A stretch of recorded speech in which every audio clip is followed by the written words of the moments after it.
please. Members of my committee, is myself, Councilor Waterman, and Councilor Blair. We have 3 items tonight with one gentleman for the Historical Commission in front of us. And Kevin Smith, would you come up and speak with us, please? Okay. Good evening again, everyone. How you doing? Hi, good evening. Okay. Good evening. And what do you want me? How do you want me to do this? Say your name. Okay. Your address. Kevin Smith. And then what you would like to tell us about yourself. Okay. And I'm at 85 Steeplechase Circle, unit number 1. And this is, I have applied to the Historical Commission. Is that the accurate name? Okay. And they told me I got to come before you people to get the stamp of approval. Yes? Yes, sir. Okay. Okay. And I have been a history teacher. The write-up that I did middle school history. I've done a number of careers. So put that out there first. But included is me being a history teacher, middle school, and also high school. And, excuse me. And what I also included here is that I've been fortunate enough to experience being accepted into a number of education or teacher institutes in the summer, particularly through the Gilder Lehrman Institute. I don't know if you're all familiar with that. They're out of New York, and they have a number of the sites that they have include some of the so-called top universities in the country, and I've got selected into one program out at Stanford, one at Dartmouth, and one at Columbia University. And also participated in the Teach America History. It was a program through Congress with the late Senator Byrd from West Virginia, okay, which was a 3-year grant program that I participated in. And we had an opportunity to go all over New England, do various sites, as well as I did. One of the highlights would be that I participated in one looking at the civil rights movement, and it brought us down to Alabama and through Mississippi, and ending up at New Orleans. Okay, the Teach America History, or TAH program. Gained a tremendous knowledge in being able to participate in that. And this summer, I've been accepted into a program, the Smithsonian, the newest Smithsonian, the Museum of African American History and Culture. That was opened in 2006. I'm certain you've all seen it on TV at some point.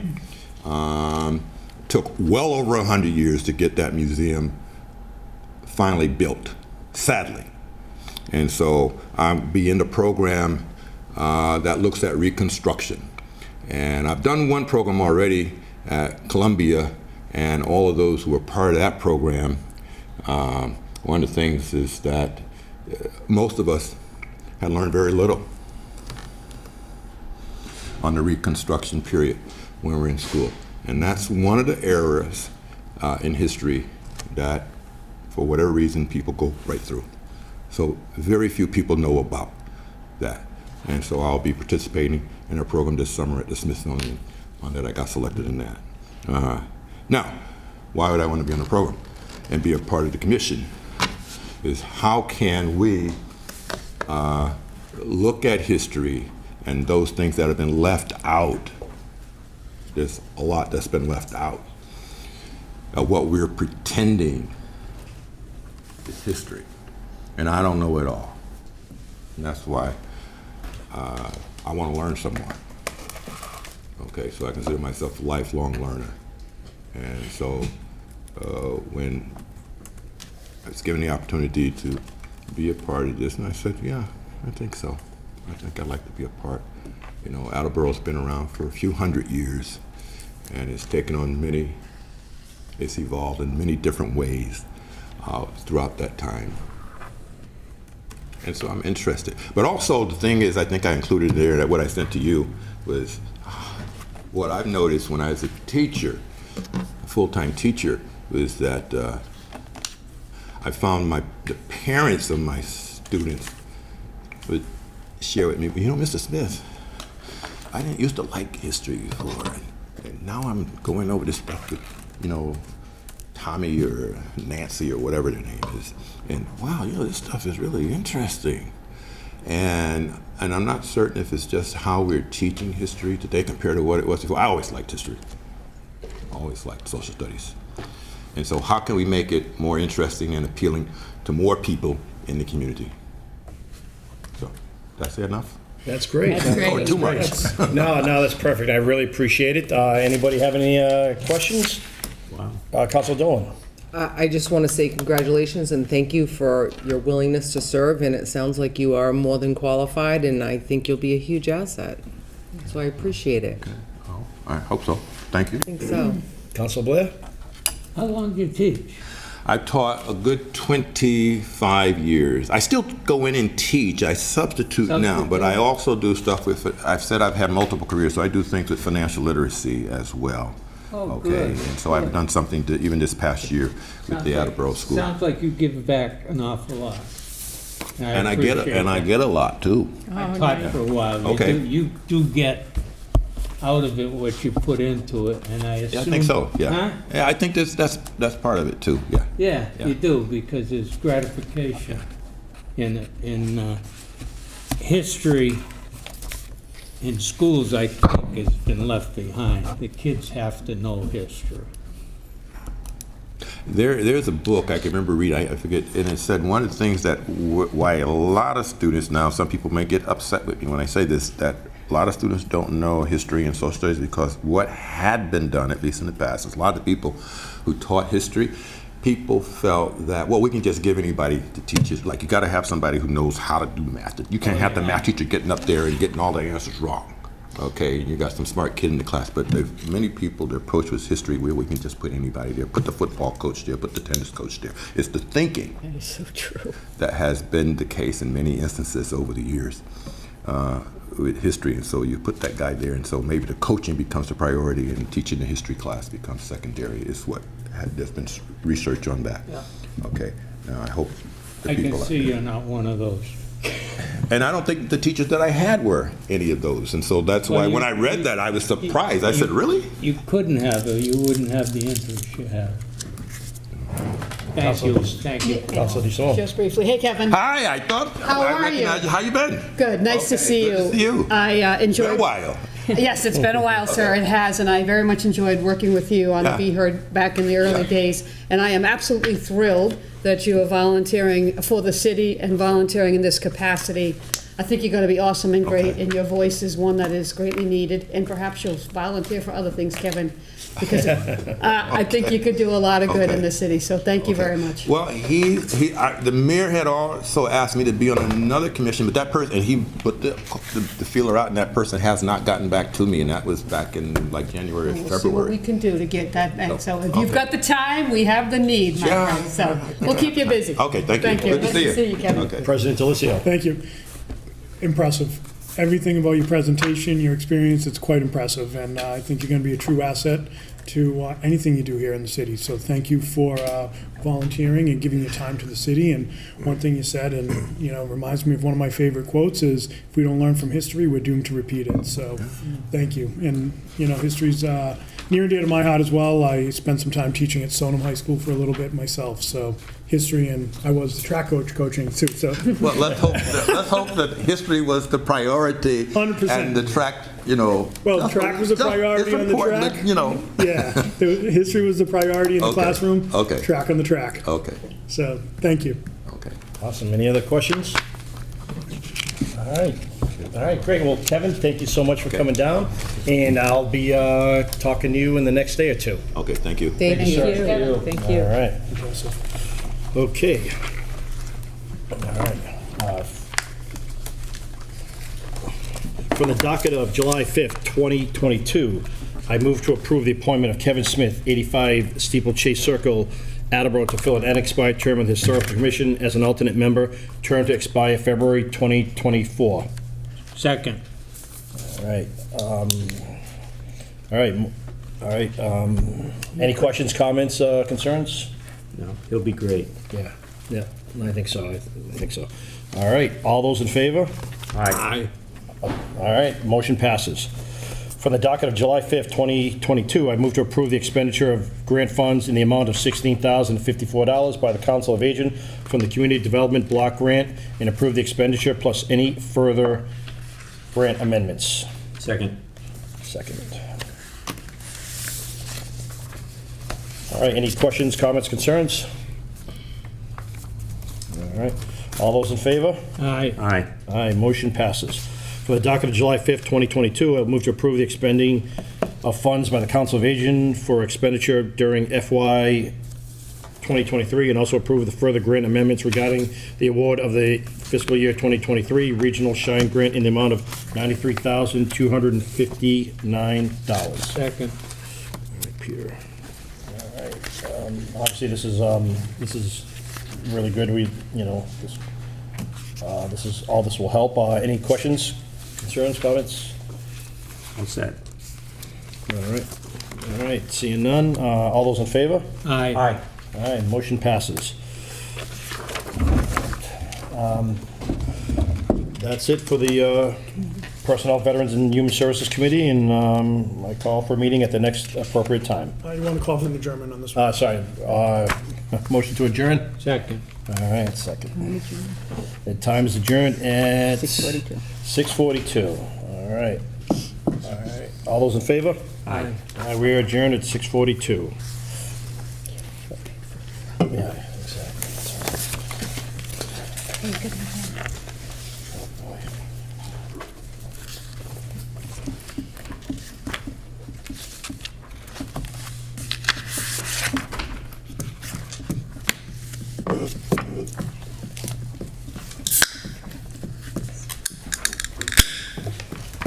Let's get the party started.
At 6:45.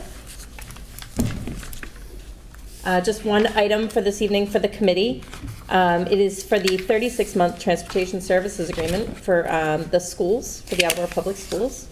From the docket of June 21st, 2022, I entertain a motion to approve a 36-month transportation services agreement with H&L Bloom with 2 one-year renewals with the Attleboro Public Schools. Second.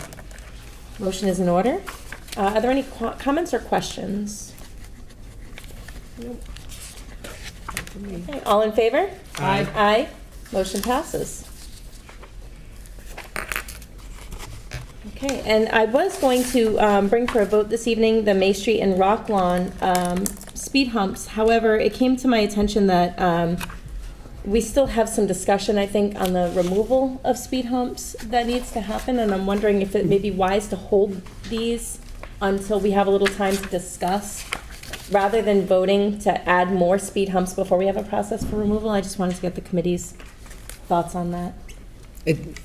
To me, it doesn't matter. I mean, how many, aren't these our first ones? Aren't We these our did first- Claflin as the first one, so right. these are number 2 and 3. We'd be moving forward without having that process yet defined potential removal. I'm okay either way, but I did submit for your consideration a revision of the removal Yes. language, having consulted further with the administration. But however you want to do it. Sure, absolutely. I have some notes on that as well, and I'm thinking that we could maybe have those discussions on Tuesday when we have a little bit more time to expand on them a little bit and go through kind of line by line. There isn't a meeting. That Whatever you meeting's wanna next do. Tuesday. The next committee meeting. Mid-July. July, third Okay. week in July. All right, so if you're comfortable with that, and I'm also happy to circulate any potential revisions or red lines for the committee to consider as well. That's fine. All Whatever you right. want. Okay, then I will entertain a motion to adjourn. Second. All those in favor? Aye. Aye. We are adjourned at 6:47.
I pledge allegiance to the flag of the United States of America and to the republic for which it stands, one nation, under God, indivisible, with liberty and justice for all.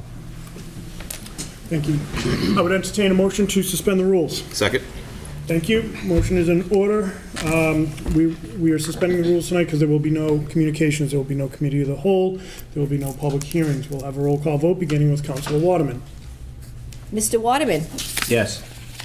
Ms. Dolan? Yes. Mr. Conti? Yes. Ms. Bennett? Yes. Vice President Kobus? Yes. Ms. Holmes? Yes. Ms. Reynolds? Yes. Mr. Angelo? Yes. Ms. DeSimone? Yes. Mr. Blair? Yes. President Delicio? Yes. 11 yeas, 0 nays. Thank you. We are now in recess. We are now operating under suspended rules. I would now entertain a motion to recess for committee meetings. Second. Second. Actually, yes, before we get going, thank you, Madam Clerk. Can you please read the special meeting notice? Thank you. Sure, certainly, you're welcome. The date, June 7th, 2022, to the members of the Municipal Council from James Delicio, President. Councilors, by authority of our Article 2, Section 2-7C of the Attleboro Home Rule Charter, I hereby call a special meeting of the Municipal Council as follows. The date, Thursday, June 23rd, 2022, time 7 p.m., place 77 Park Street, Council Chambers. The purpose, any legal business before the council and to address end-of-year votes. Sincerely, James Delicio, President. Thank you. And we will now entertain a motion for a recess for committee meetings. Second. All those in favor? Aye. Aye. Opposed? Motion passes. We are now recessed for committee meetings, and we will recognize Council Conti. Thank you, Mr. President. I'd like to call the Finance Committee meeting to order at 7:10. Sitting on this committee are Councilors Kobus and Councilor Reynolds. We have one item to bring before the committee this evening, and as I am an abutter to the one item that's being discussed, I am going to excuse myself from the meeting, turn the meeting over to my capable Vice Chairman, Mr. Kobus, and Mr. Delicio, if you'd sit in as third chair, I'd appreciate it. Yep, glad to do such. Perfect. Thank you, Councilor Conti.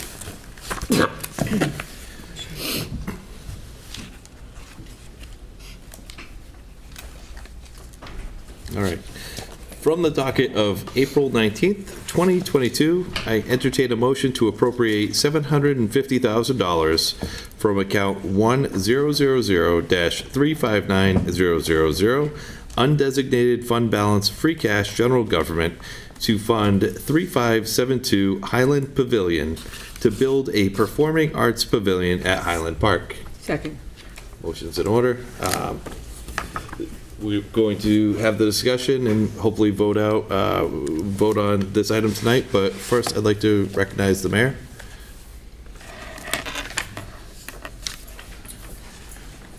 Thank you, Councilor Kobus. Can you all hear me okay? Yes, very good. Yes. Thank you.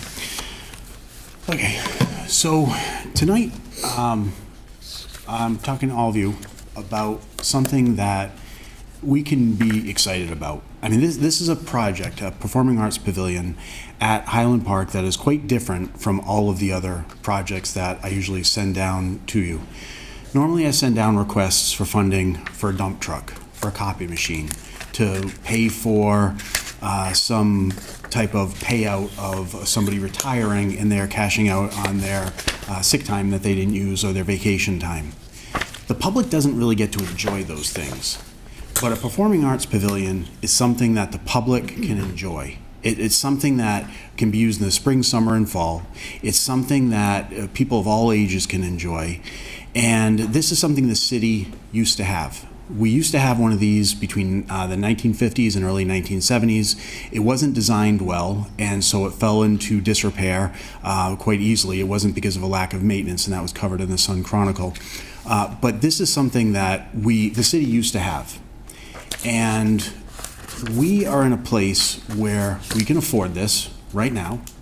We don't have to take out debt to pay for it or pay interest on it to pay for this.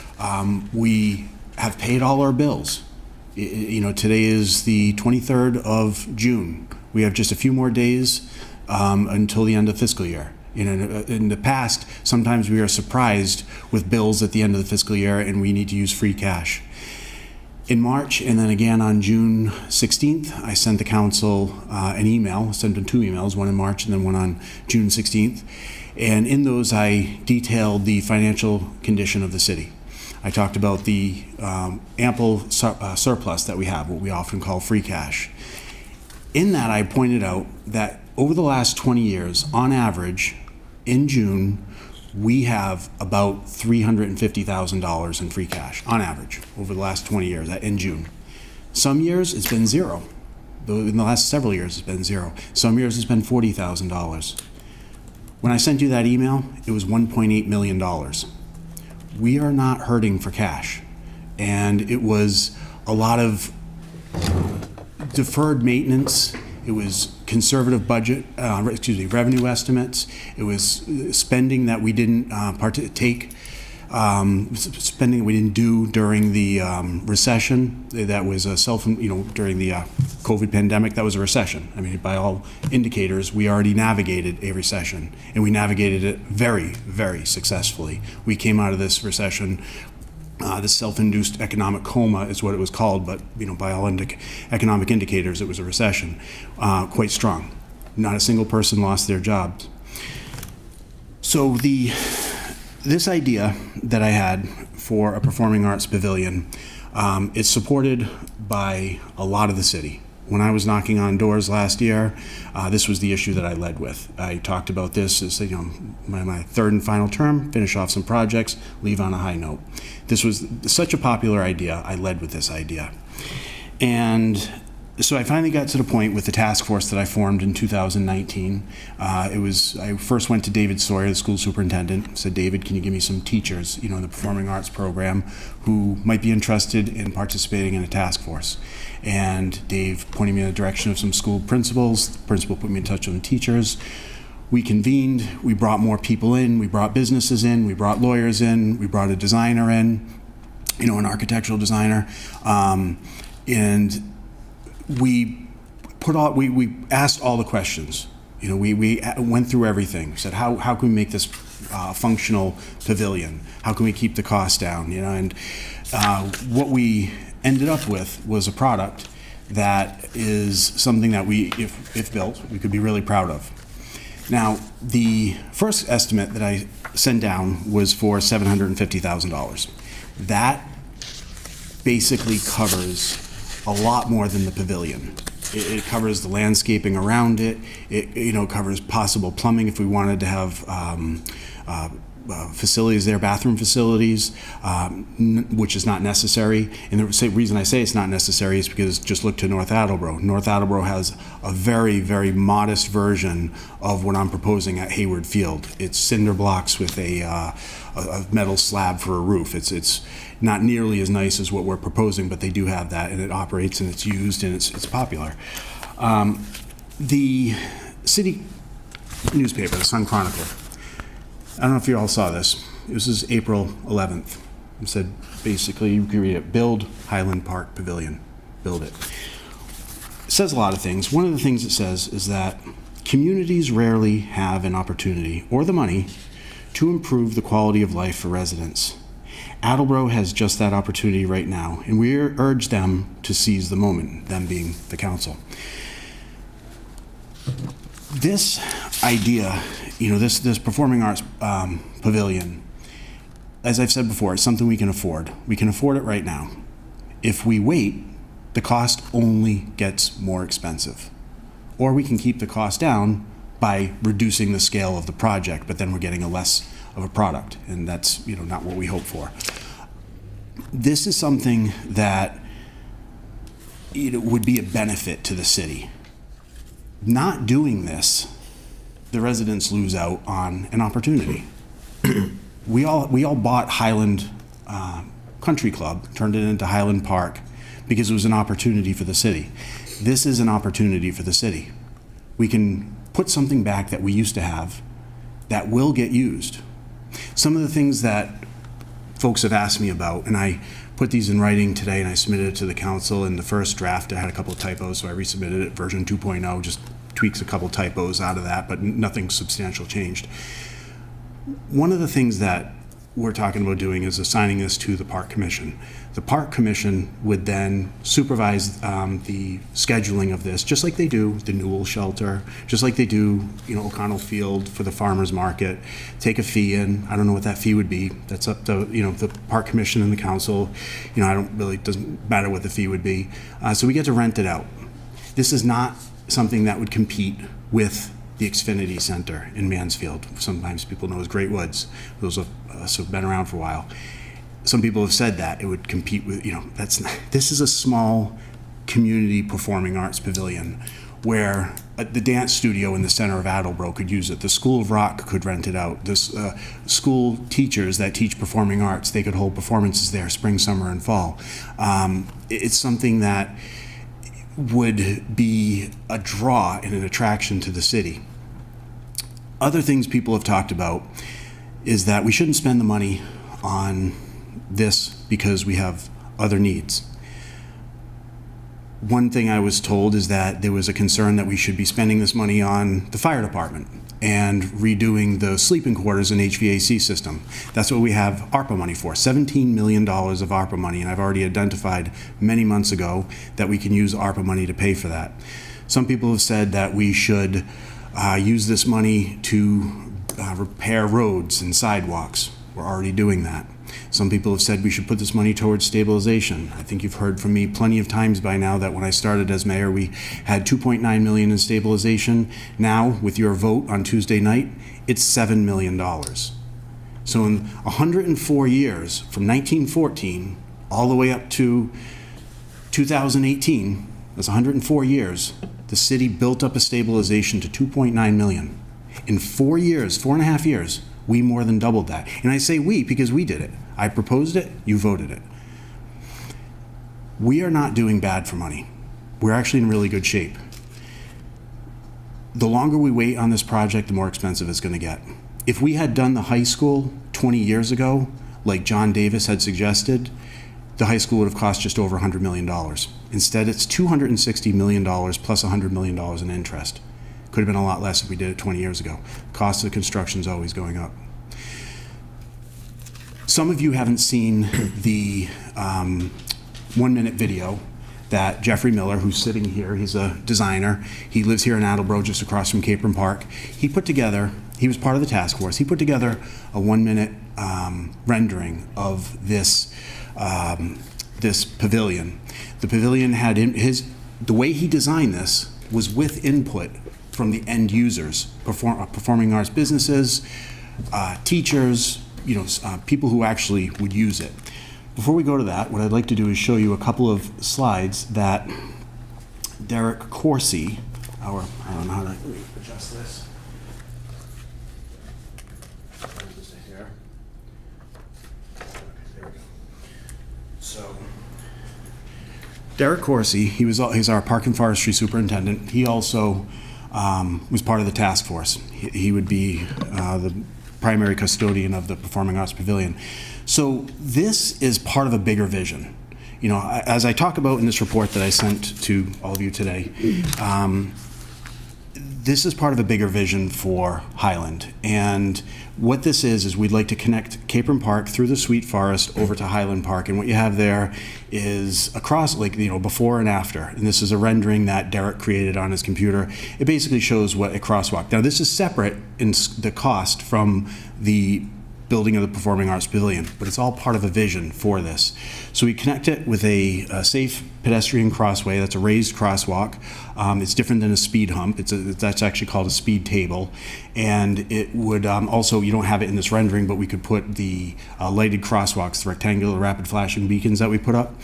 So, and across the street would also be the entrance to Highland, and we can talk about the future of the clubhouse if you want. It's a little bit beyond the scope of this, but I'm happy to answer questions about that.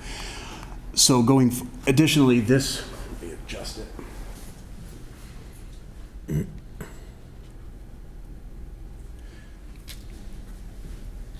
When you walk into Highland, when you're in the 350 car parking lot that's currently permitted to be temporary, but we would basically make that permanent through the Conservation Commission, you would see the back of this pavilion. So you'd have a parking lot available right there.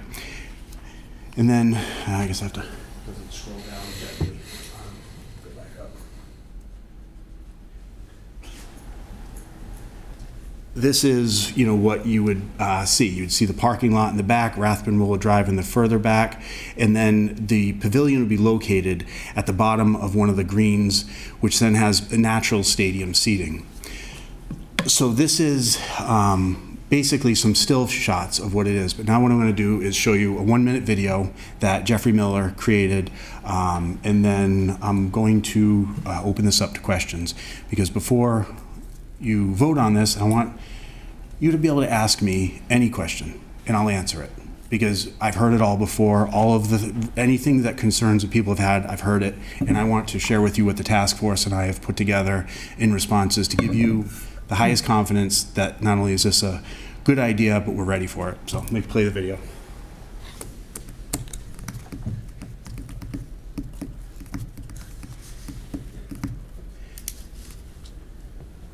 There is no sound to this.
Jeff Miller, do you want to raise your hand to identify yourself? Thank you. So, I have the ability to help people escape reality. At least for the...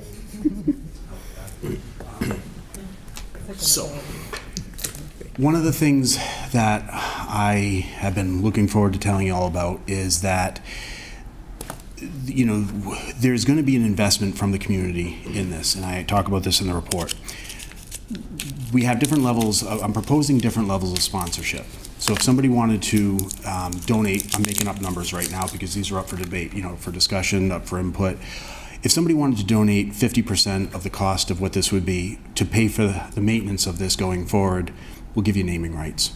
If you wanted to, which I have several things identified in this that I grabbed from another art pavilion, if you wanted to offer different levels of sponsorship, there's, where do we have it here? It was right here. Use of the pavilion. Different levels of sponsorship. This is what one facility used, Arts Angel, $25,000. We'll be recognized as an Arts Angel, put up a plaque for it. Arts Benefactor, $15,000. Arts Producer, $10,000. Arts Director, $5,000. Arts Enthusiast, $2,000. Arts Patron, $1,000. I personally would donate $1,000 myself. The Max Volterra Foundation is actually looking at doing a donation towards this.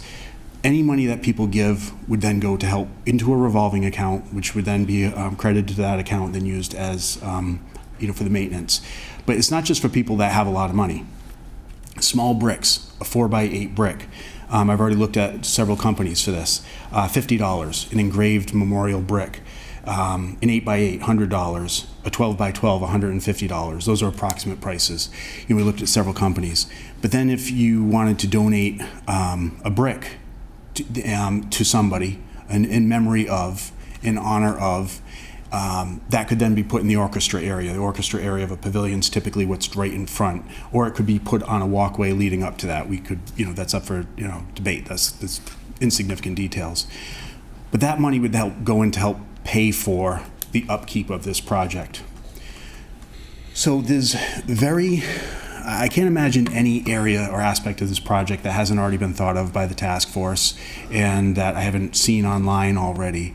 Happy to take any questions from council now, because I want you to give me the tough questions. Give me the tough questions because I want you to feel confident that a yes vote is, the right vote.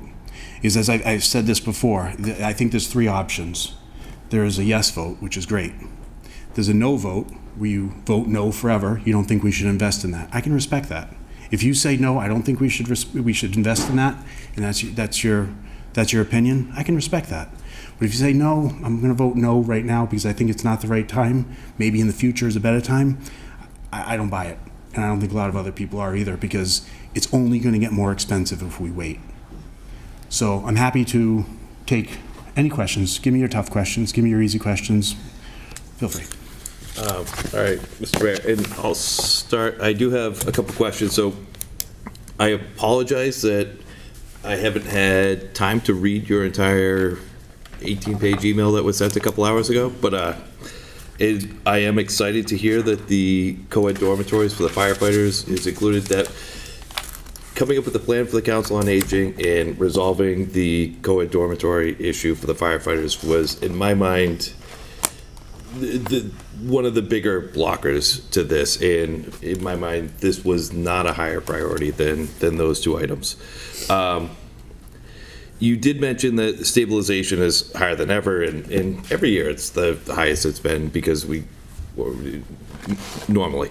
But one of the things that we put in the budget message this year was we were asking for a policy and a plan for the stabilization fund, because the Government Finance Officers Association recommends that we have 2 months worth of funds available within the stabilization account, which would be roughly $27 million for us. So we are, we're not going to make that up overnight. We shouldn't stop everything to do that. But I agree that we've made great progress recently, but we still have a long ways to go. And so I'd like to see that policy in place. So if I may, because you may, yes, 100%. I don't have a pen to write down the many points, actually. Yes, so thank you, Peter.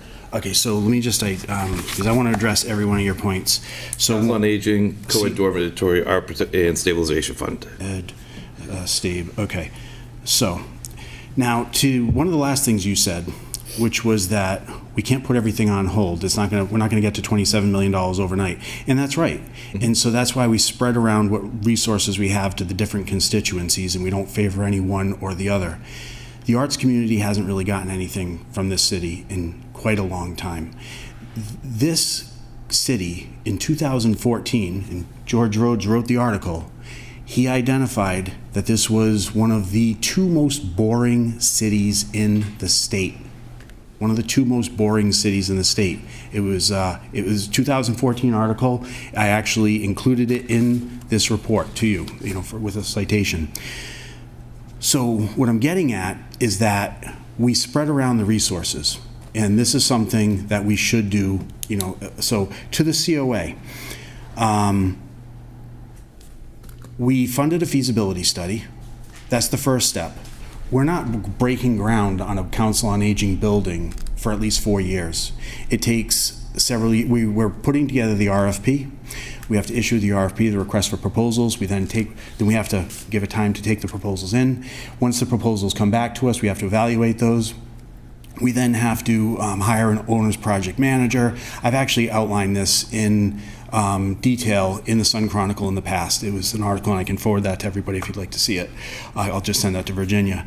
So it takes a long time to get to that groundbreaking, whether it's a new building or rehab building for the Council on Aging. The co-ed living quarters at the fire department at 100 Union Street, we've been talking about this for a couple of years now, and we plan to use ARPA money, so we have a plan for that. And stabilization, like you said, we're not going to get to $27 million or $25 million or whatever it is overnight, but it doesn't mean we should. We have been putting forward an increasing amount of money towards stabilization. Kevin Dumas put $282,000 year after year in stabilization. As a percent of the amount that's going into stabilization, even though the amount of stabilization increases every year, that contribution was shrinking year after year. So we've actually gone way above and beyond that. Like I said, 104 years to get to 2.9 million. We got to 7 million in 4.5 years. So as far as the plan for that, we put a substantial size of stable surplus money, free cash, towards that. We look at what the policy is, if you're wondering. We have to look at all the needs of the city. The different department heads have to look at, basically tell me what their capital needs are, and that's what we use free cash on, one-time expenses. And then what we have left over, we then allocate towards stabilization. We've been able to do a lot more than in the history of the city. And it's actually not true that the stabilization is always going up. It goes up, goes in. Before I got here, it would go up and down, up and down, up and down. Since I got here, we barely touched it. With this, thank you. All I was indicating was that we're not swimming in money in the stabilization fund right now. But the next question was with regard to the temporary parking lot. And my understanding is that we need to file another permit request for that, and currently there isn't a top coat on that pavement. And was that cost included in the $750 to finish off that parking lot and do whatever needs to be done for drainage? Is this drainage, stormwater runoff a consideration when the temporary parking lot was first installed, and is the cost included to resolve anything? So the answer is yes. The $750,000 includes the cost of the structure plus a lot of other stuff around it, the landscaping, the lighting for the structure. $750 gets us a lot. I've given up on $750. Okay, I've been told that there's no way this council is going to approve $750, and I understand that. And so what we do is we just tackle this in a piecemeal approach. I would rather do it all in one, clean sweep where we have just all the money allocated. But we have to go back to the the Conservation Committee, and ask them to redo the permit to make it a permanent structure. There's really not much more that needs to be done to that parking lot. The stormwater, as I understand it, it's already been designed, because of the structure. The temporary one had to have that anyway. That's my understanding. I could be wrong. But there's only a base coat. Did you include the cost to add a top coat? And I'm not arguing that $750 is a lot or a little or anything like that. I think it's a reasonable cost for this. I'm trying to understand what all is included, because until today, we haven't seen any details. Until today, I haven't been given a chance to come down to the council. So, touche. But so yes, that 750 includes, the landscaping around. It includes the cost of the structure itself. It includes fixing up the parking lot. That's all part of the vision. I've given up top coat that was included in. Okay, that's part of because the actual cost of the structure itself is, at the high end is about $580,000. On the low end, it's in the high 400s. If we were to scale back on it, we can get it down to 450. Like I've said to several of you, if I got 300, we're going to build it for 300. We're just not going to be the 450 structure that we're talking about. And then the two final questions. When you talk about costs going up, and where is that data coming from? Because right now, my understanding is construction costs are the highest they've ever been right now, and I wouldn't expect, eventually over time, costs are always going up and all of that, but I would expect the cost of lumber, the cost of all those construction costs that are incredibly high right now to go down. But if you have better data than I do, that says that 6 months from now, costs will still be this high, I don't know. Costs never go down. They don't. The costs don't go down. They just. Okay. And I don't know when in history the costs. But not as specific. Okay. Yeah. We want specifics. I mean, just turn on the news. I mean, it's it's all. Like watch lumber futures and stuff like that. But anyway. Yeah. And then the last question I had was with regards to selling buildings for the cost of the high school. And and I know that it's still with the council to remove the facade restriction for Brennan, but there were a number of other buildings that we were planning to sell to reduce the overall cost of the high school so that we wouldn't have to bond for quite so much. And I know we had that original agreement sort of with the public, unofficial, but like the public voted for this high school. Where are we with regards to selling those buildings for bonding? So, but my concern is having to face voters that say, oh, we just paid for this high school and you promised to sell these buildings and now you just want more money to build this pavilion. I want to... It's not that we want more money, we already have the money, number one. But number two, the other buildings are still occupied, so we can't sell them. We don't have permission from the city council to sell them, except for 135 County They Street. come down to us What's that? to sell? They're still occupied. So once they're no longer occupied, then we will be able to do a request to the council for permission to sell them. We can't sell them when they're still occupied. I mean, we need to have a new home. Some of the buildings, the programs that are going on are going to be operating in the new high school. So we're waiting for that to open up. The we're as far as the 135 County Street goes, we've put that out to bid 3 times. Mm-hmm. We're not going to sell it if there's a facade restriction on it. We've talked to... I support between 5 and 10 different developers. The way we know who... When somebody takes out an RFP, we record what company that is. And then when they don't submit a proposal, we go back and say, why didn't you submit a proposal? Mm-hmm. What was... So have any of the other buildings been sold? Not yet? No, we don't have permission from the council to sell them. That's all. Those are all the questions I had. President Delisio. Thank you. Mayor, first of all, thank you for the several conversations we've had this week alone, as well as past several weeks. You talk about the high end being at 525 or so, right? Thousand. Has this gone out for bid? No, I actually, in the report that I gave you today, on the very last page, you can see the estimate. So that's part of the process. Just like with every other large capital project that we do. Yeah. And this is actually kind of a small one, but what we do is we first work with somebody who's in the know. In this case, we work with Jeff Miller. Jeff Miller reached out to others. So we have a ballpark of what we're talking about. So then we go to the council, we ask, and we've done this before with other things when it comes to dump trucks, when it comes to lighted crosswalks. This is the process we use. Then now that we have a ballpark, then I submit a request down to the council. We did this with the library. We asked we had a ballpark of $6 million. We ended up spending $4 million. We didn't even have to spend the extra $2 million. So now that we have the sort of the lay of the land, and now if the council approves the money, then we have to draft up an RFP, put it out for bids, for an architect to design it, because we have a design for it, but now we'd need the blueprints. We put that out. We get the proposals, we select one, we put out a proposal for a construction company of some sort to build this. It's not a very, if you saw, it's not a very complicated structure. It's a pretty structure, it's a functional structure.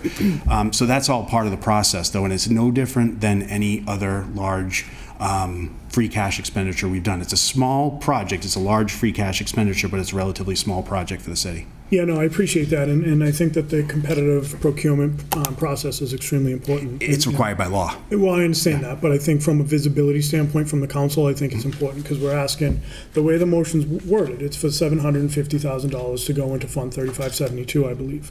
But it doesn't give us a breakdown, so we don't know what that $750,000 is. I appreciate the flexibility of saying, hey, if we only approve $300,000, but we don't know what the building is. And from my perspective, because I love the idea of this pavilion, we've talked about that, but what are we gonna get for that? And if we're gonna do it, I think we need to do it right from the start.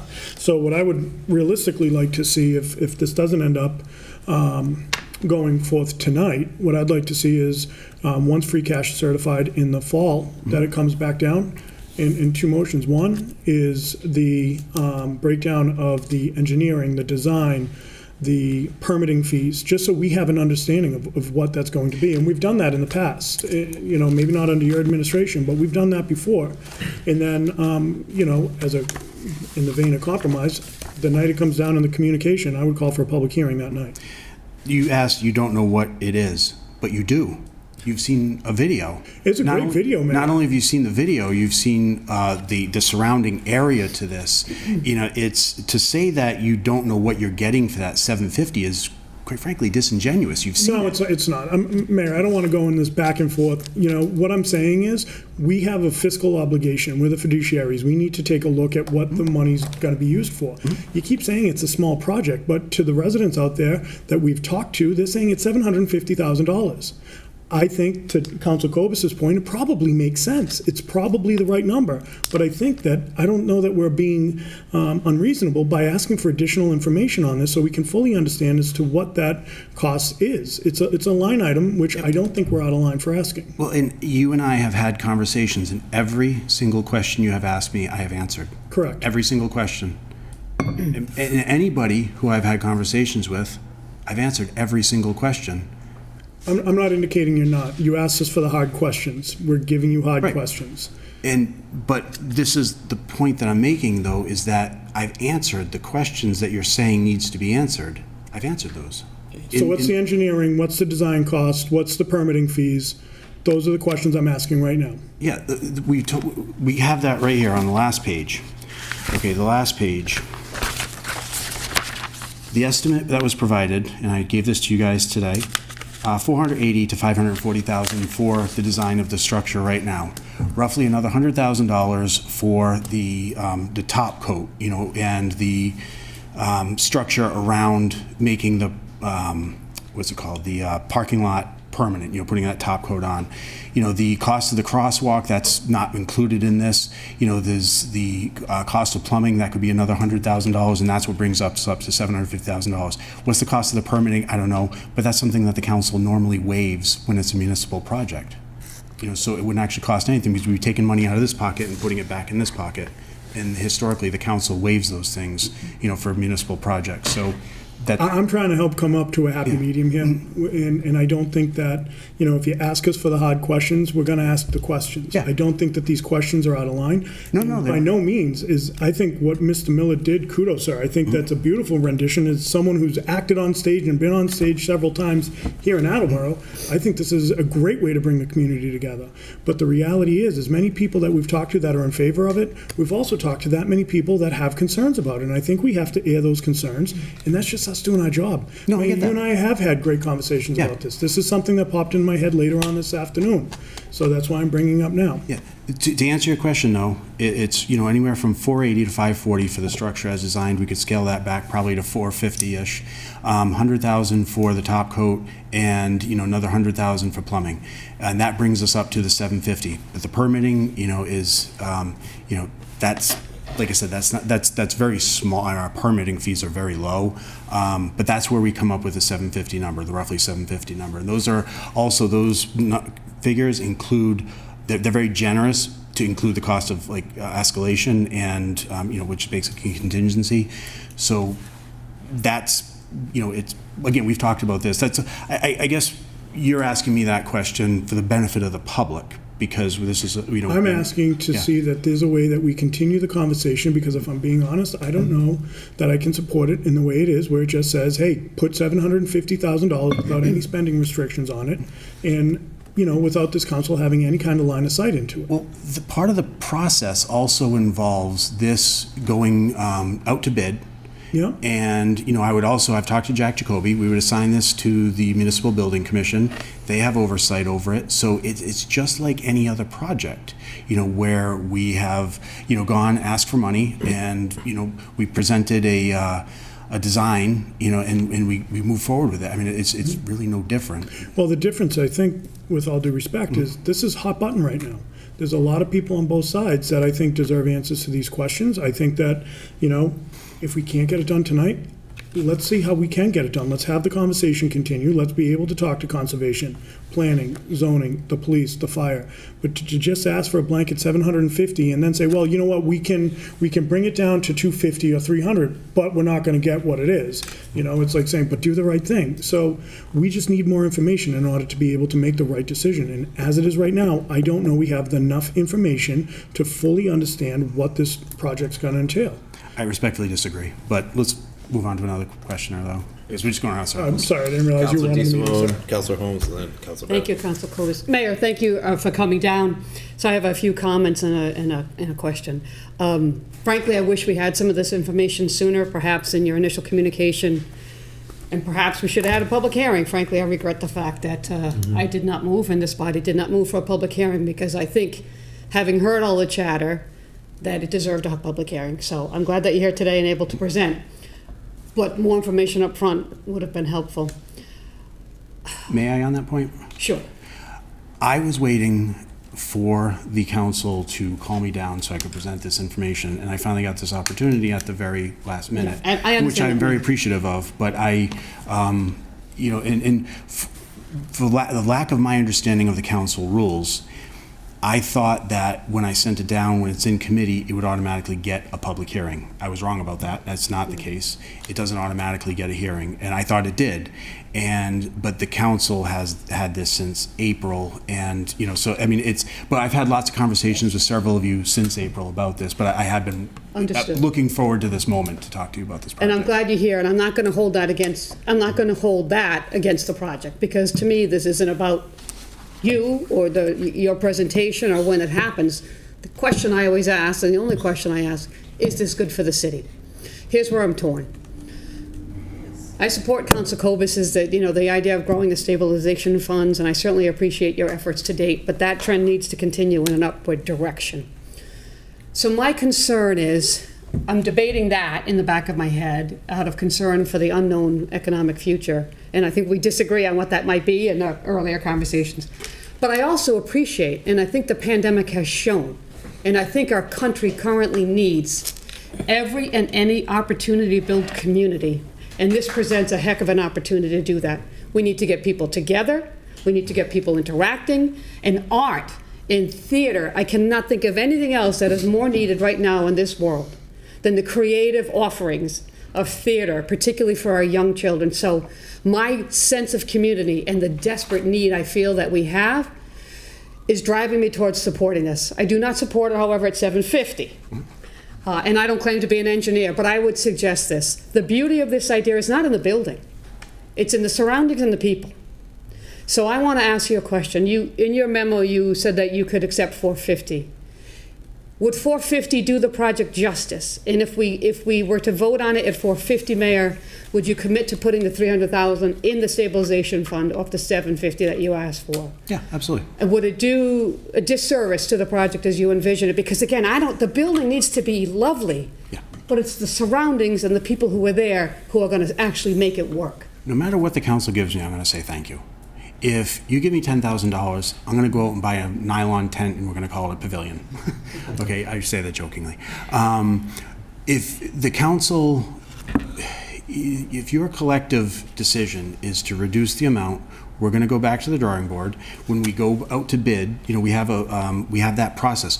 The process is we put out a bid. We say, okay, we want a designer to come up with a structure not to exceed this amount of money.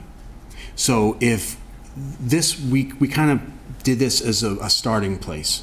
If the council says, here's $400,000, we go out to bid and we save us $100,000 for engineering and design and all that, and we, you know, the architectural fee, and we say, okay, design us a structure for $300,000. It's going to be the nicest structure for $300,000. We have to set aside a little of that $400,000. If you give us $400,000, what we do is we go out to bid with a not to exceed amount, and we say, design us something not to exceed. That's a way that we can keep the cost, you know, manageable. So what we did is we designed this, then we priced it. And this is what we ended up with. This particular structure is what was designed by a professional designer with input from end users. Part of the bidding process, they would also be talking to the end users. It might not look like this. It might be a little more modest, but it's going to still be a functional structure that we're all proud of. And do you commit, if this body votes on it and the price is reduced, do you commit to putting the, whatever the difference is, into stabilization? Absolutely. Whether it's $200,000, $300,000 or more, that's going to go into stabilization. Yeah, absolutely. You know, I mean, building up the stabilization has been a point of pride of mine. Like I said, I took over at 2.9 million. We have got it to 7 million right now.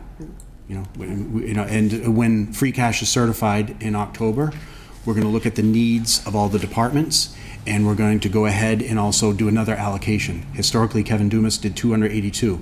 I moved it up to 300 that we would put in, and then this year we've blown that away, and then we also created the Special Ed Stabilization Fund. That's actually, I mean, I'm excited about this project, but I'm also excited about having that bragging rights of saying, hey, look what we have done with stabilization. It was down here at 2.9, now it's up here at 7. You know, yes. And lastly, if I may, you mentioned Mayor Dumas, and I believe in 2016, Mayor Dumas also floated the idea of establishing a performing center. I think it was at Capron at the time.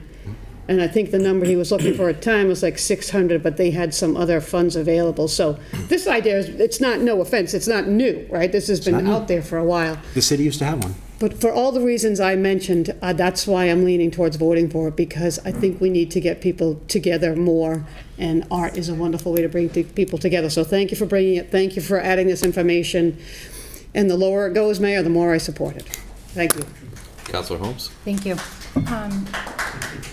So I do support this. I think that there's been some struggle with communication, and I do agree with President Delisio about the lack of details. Getting this report a day or two before, it's hard to ask questions when we're just getting this, and I understand we didn't invite you down. We're all responsible for that. Let's move forward in a positive way. If I may, though, I was just asked to produce this report by another council member, because this is the first time I've ever produced a report like this for the council for a spending project. I've never done that before, so this is actually the first time, and I was just asked to do that recently. It's never been part of the process before, but you know, I was trying to accommodate everything that's in here we've talked about before, though, like individually with people on the phone, messages on Facebook, so. Thank you. So I think, like President Delisio said, though, details are what we do need, and I'm just really kind of baffled by this design. Why would we be looking at a parking lot with lights? I mean, is that definitely where it's going to be positioned? I don't know what you mean. So everybody's going to be sitting, looking at a stage with cars behind them and headlights. Like, what? Why was that decided to be the position? Is that definitely going to be the position of it? So whether the orientation might not be exactly the way it would end up being in the end result. The reason for that is it would be located at the bottom of a hill, so that way it provides natural stadium seating. That's the intent. Does it have to be right there facing that way? No. But as far as the lighting goes, if you're worried about like a silhouette, this structure would actually have its own lighting on the stage itself, like within the structure. But in addition to that, though, this is going to be operated spring, summer, and fall, and we would have to have restrictions on the time it's being used so as not to disturb people. And right now it gets dark around 8 o'clock. So a lot of the, I suspect, and I don't know this for sure, but a lot of the times that it's going to be in usage is when it's light out, and the lights in a parking lot wouldn't really be an issue. You know, that's, you know, we've talked about that on the task force. To your other point, though, about the details, at the level we're at right now, you know, the details that you're asking for actually come after we've hired an architect. Right now we have a designer, and you've seen that, but you know, that level of specificity is actually after we put out for the RFP, and then we start getting the proposals in. That, I mean, we've talked a lot about very specific details, but it's kind of like putting the cart before the horse. We haven't even gone out to bid for this yet to get that level of specificity. We've talked about specifics, but not quite like that. Okay, so again, I support it, but I don't think right next to the parking lot is a great position for this. That concludes my comments. Thank you. Councilor Bennett, and then Councilor Blair. Thank you. Mayor, I wanted to start by saying thank you for preparing this. I understand it was a relatively short suspense, just a couple of days to get this put together for this evening, but I know personally this answers a lot of the questions that I had and that you and I have spoken about, and I'm sure that some of my fellow councilors as well had the same questions that I did. I'd like to ask a little bit about the task force, and I sort of have two questions here. First, I note that your task force was formed in 2019. I also note that there's no date on the estimate, and I was wondering how old this estimate is and if it's been updated recently. as a first question. Good question. So the estimate, now Jeffrey Miller reached out to, I believe it was Jeff, correct me if I'm wrong, it was you, Jeff, to make sure it wasn't somebody else on the task force. The date, right, there is no date. What I can do is basically this was around February or March. You know, it was just a couple months ago. And it was basically right before I sent this down to the council. So we drafted the communication late March. I believe the council received the communication the first week of April. Maybe it was the first communication or second. But it was the time interval between when that was created and when the council got it was weeks. It was very short. Was this the only estimate that was received? Yeah, and that's typically how we do it. We only seek one estimate to get a ballpark, just like we did that with the library. We got a ballpark because we talked with a engineering firm. They said, okay, we do this all the time. You know, we say, okay, how much would you charge us for this? Then they give us the ballpark, we send down the request to the council, and then we have the money in hand, and then we go out to bid, and then we get back bids all over the place. Some of them are above that estimate, some are well below it. We go with the lowest bidder, unless there's a very compelling reason why not to. Thank you. And just one last question. What did the process look like for this task force? Were they looking at different recommendations, different types of designs? Did they produce anything in terms of a report or recommendations for your evaluation? No, great question. First of all, I'm really glad you asked about the task force because they were a group of people who met after work, and most of them are city employees, a couple of businesses. They all were really excited about this project, and they represent different areas of the city, different constituencies within the city, all with the same interest in seeing this happen. So as I said earlier, I reached out to Dave Sawyer. He gave me a few teachers, through the principals. We started there. Reached out to some businesses. One of the businesses I reached out to was Triborough Youth Theater, and you all received a letter from David Vernoni. David Vernoni was invited to be part of this task force in September of 2019. He was going on vacation, and I'd be happy to send you the emails. He was going on vacation. He said, Stephanie Torres, one of the teachers in the school, I believe she's a Thatcher School elementary school teacher, I think. But she reached out to him, and David said, I'm going on vacation. I'll get back to you when I get back from vacation. He never got back to us. We invited him to be part of this. All the concerns he had, so we invited other people that he probably forgot. Quite honestly, he probably forgot.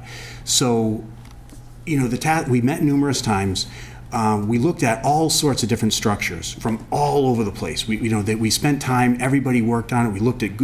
We all did Google image searches. They took ideas from different pavilions. Down in Connecticut, in New Jersey. They were all over the place.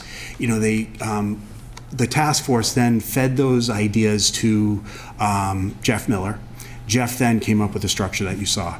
So it was, there's a huge email, there's a large volume of emails of back and forth discussion, getting together. So we had lots of meetings about this. It was put on hold on the back burner during COVID because, once COVID hit in March of 2020, that was navigating that was a whole other full-time job.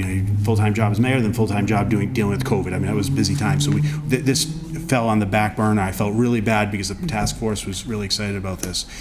But that was, we had a lot of meetings, looked at different pavilions, talked about different structures. The first structure that Jeff, and I mentioned this in the report, that Jeff came up with had limited input from the users, the end users, and then when they came back and said, Jeff, this is beautiful, it really was a beautiful structure, the first one, but then it needed to be further tweaked by the end users, by the people who are actually, the professionals. They said, well, it needs to, this, and that, and so that was basically the process. It was a task force. Thank you. Appreciate it. Thank you. Councilor Blair? Hi, Paul. Thank you. Of course. I think this is too little too late, and no disrespect, please. I want to keep this respectful. I think it's too little too late, Paul. I personally think you should have been down earlier with a more detailed plan of the costs. When you say you weren't invited down, I've been here 23 years sitting in this seat. Never do I remember a mayor not coming down with a project, not necessarily being invited, He made it a point to come down, or she made it a point to come down. So I think maybe you didn't understand it, I'm giving you the benefit of the doubt, right?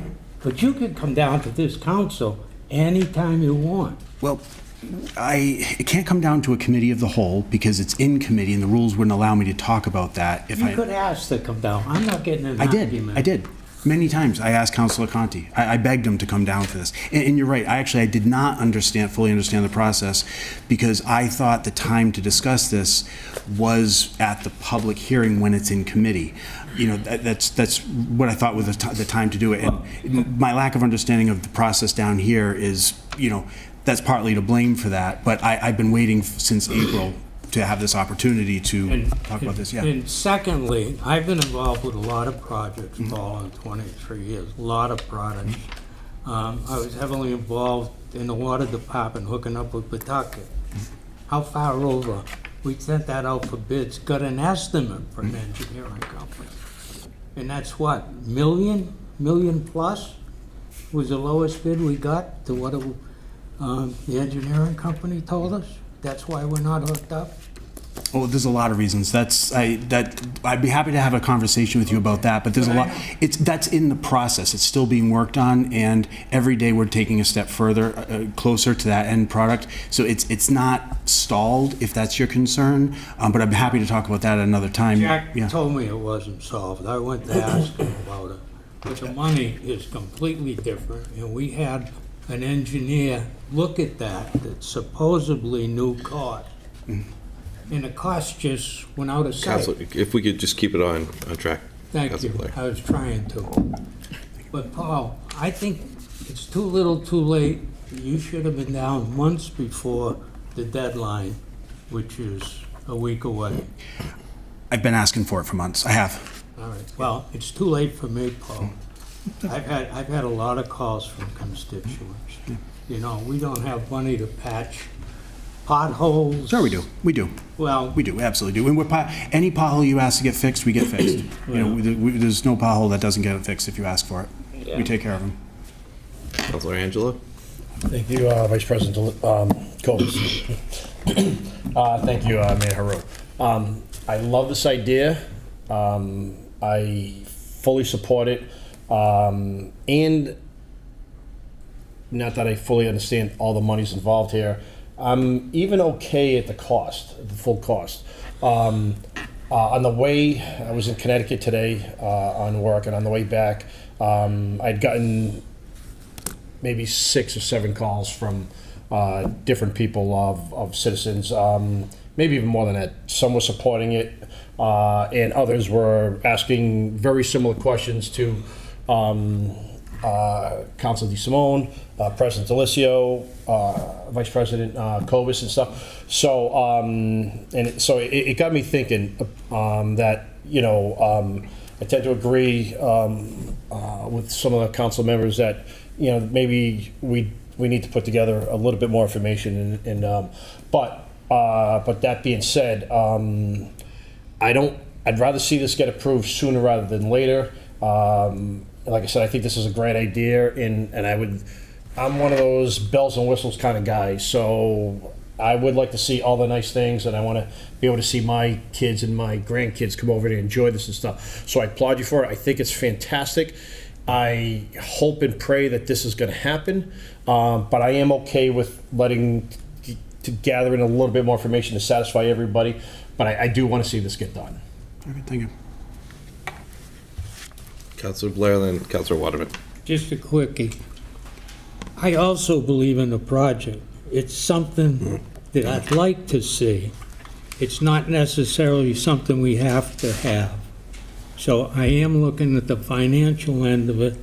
I think if we come back in October after free cash has been certified and we have a little bit more information on the cost of this project, I would be happy to look at it again. But right now, I can't. If you want additional cost on a pavilion, I mean, the cost for the pavilion that has been designed is what it is. It's like I said, between like 480 and 540. We would have to design another pavilion that's our, Jeff Miller designing something, going out and getting another, and that's just, it's a scaled back version. I'm not particularly opposed to the 750, Paul. I don't believe in doing something halfway, don't get me wrong. Right. But I don't think that the public that has talked to me is ready for it. I think in October, when free cash is certified and we get some more detailed information, and I'm sorry you didn't get down here sooner. But that's the time I would be willing to consider voting for it. Couple of thoughts about that. In October, that's 3 months from now, cost of construction goes up. It goes up about 9% a year is what we talked about with the high school. That's why it was going up. And like I said, if, it doubled over the course of 20 years. But it more than doubled actually. I don't know what more information you want that you could get that we could answer questions, because the level of detail you're asking for only arrives after we've hired an architect, not a designer. The two different professions. So we would have to go out to bid, and we can't go out to bid until we have that. So this process is actually the same that we followed for all the other projects. We come up with a ballpark, which is what we've done.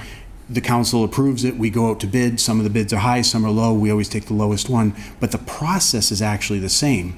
So again, respectfully, I think some are putting the cart before the horse with the level of detail that's being asked. That detail will come, but we have to hire people to actually provide that. Right now, we're dealing with a concept. Well, send something down for the hiring of that person, or those people you need, to get a more detail how much they're gonna cost. That's my point. And that ends my discussion, Paul, because I'm not getting into a pissing contest with you. I respect your office, I respect you as a person, but it doesn't satisfy me the way it's being brought down. And I honestly think, come October, I know there's a group that been getting a lot of calls, and I'd be very cautious of the vote tonight, that come October might feel a heck of a lot different about this. The calls you've been getting, when I knocked on doors, I knocked on over 10,000 doors. And this was the idea I led with. It's a popular idea. You might be getting calls from, a handful of people, maybe even a dozen or two. I knocked on over 10,000 doors. And this was very, very popular. God bless you. You're a lot younger than I am. Yeah, and you're not sporting a cane. But I'll get there. Hope not the way I did. If all I'm saying is October's the time to air this. Meantime, have a public hearing. Let's get some more input before. I know before I'll feel comfortable voting for it. Councilor Waterman and Councilor Dolan. Thank you. Actually, Peter, you just stole what I was going to say, but thank you. I think we absolutely do need a public hearing. I've been hearing from a lot of people. I will admit that probably the majority of them are seniors, but not all. And I would say about 75% were negative, some of them very strongly negative. I needed to find out what my public was thinking. We need that public hearing to air this all out, pro and con. And in people who don't think pro or con, but just want information. Now, I was thinking about, because I've been an actor, a performer, a singer, I've done all this. So is Jay. And when you're in theater, I was thinking of it from the perspective of the Attleboro Community Theater or Norton Singers or anybody who might be doing a musical. You need to address the whole issue of lighting very, very carefully. You need to address the issue of a sound system that really works perfectly. The seating arrangements for the people, unless they're expected to watch from, I don't know, bring their own in. You can comment on that. It's a field. You know, It's a field. Yeah, you bring your own blanket, you bring your own Bring your lawn own chair. blanket. Yeah, and it's on a Right. slope, so it's natural stadium seating. The bathrooms? That's, if I may, about the bathrooms as well. Part of this 750 includes plumbing. If we don't do 750, the park commission basically requires that porta potties be purchased or rented, you know, as part of the permit. Problem solved. Changing area for cast. Part of the design. And can you say a little more about that? It's in the video. It's part of, I mean, this isn't a public hearing where I could have Jeff Miller speak about that, but that's, you know, that design actually includes the changing area. You know, all of the things that you've addressed, the lighting, the sound, the acoustics, all that's been talked about as part of the task force, and we include that in this. I mean, like I said, that price pays for all of that, you know, and when I don't send down to the council half-baked ideas. I send down stuff that has been thought from A to Z on everything. Nothing I've sent down to the council that the council has funded has failed. Everything has succeeded. This project would be no different. Well, I think when we have the public hearing, if we do, that a lot more of these details will be asked and will come up. Just remember, though, waiting on this, you're voting to pay more in the future. That's what's happening. Councilor Dolan? Debatable. Thank you. I support this. I supported it from the beginning, and Councilor DeSimone completely stole my thunder because it was exactly everything I was thinking as far as community and what we need. I wish I had a place to go throw a blanket down and watch some type of show. I would love this. And I get people's hesitation, I really do. I mean, we have a lot of decisions to make, and we're making it with everybody's money and all the people that we represent. And I completely understand everybody has their own opinion. I support this. I would love this. I've been here my entire life, and I would have loved something to be able to do this when I was younger. I mean, I'll still do it now, even though I'm old and I'll have to walk. But I understand, and I feel like, and I really wish I had a better memory, because I know when we allocated the money for the library, it was a lot of money. 6 million.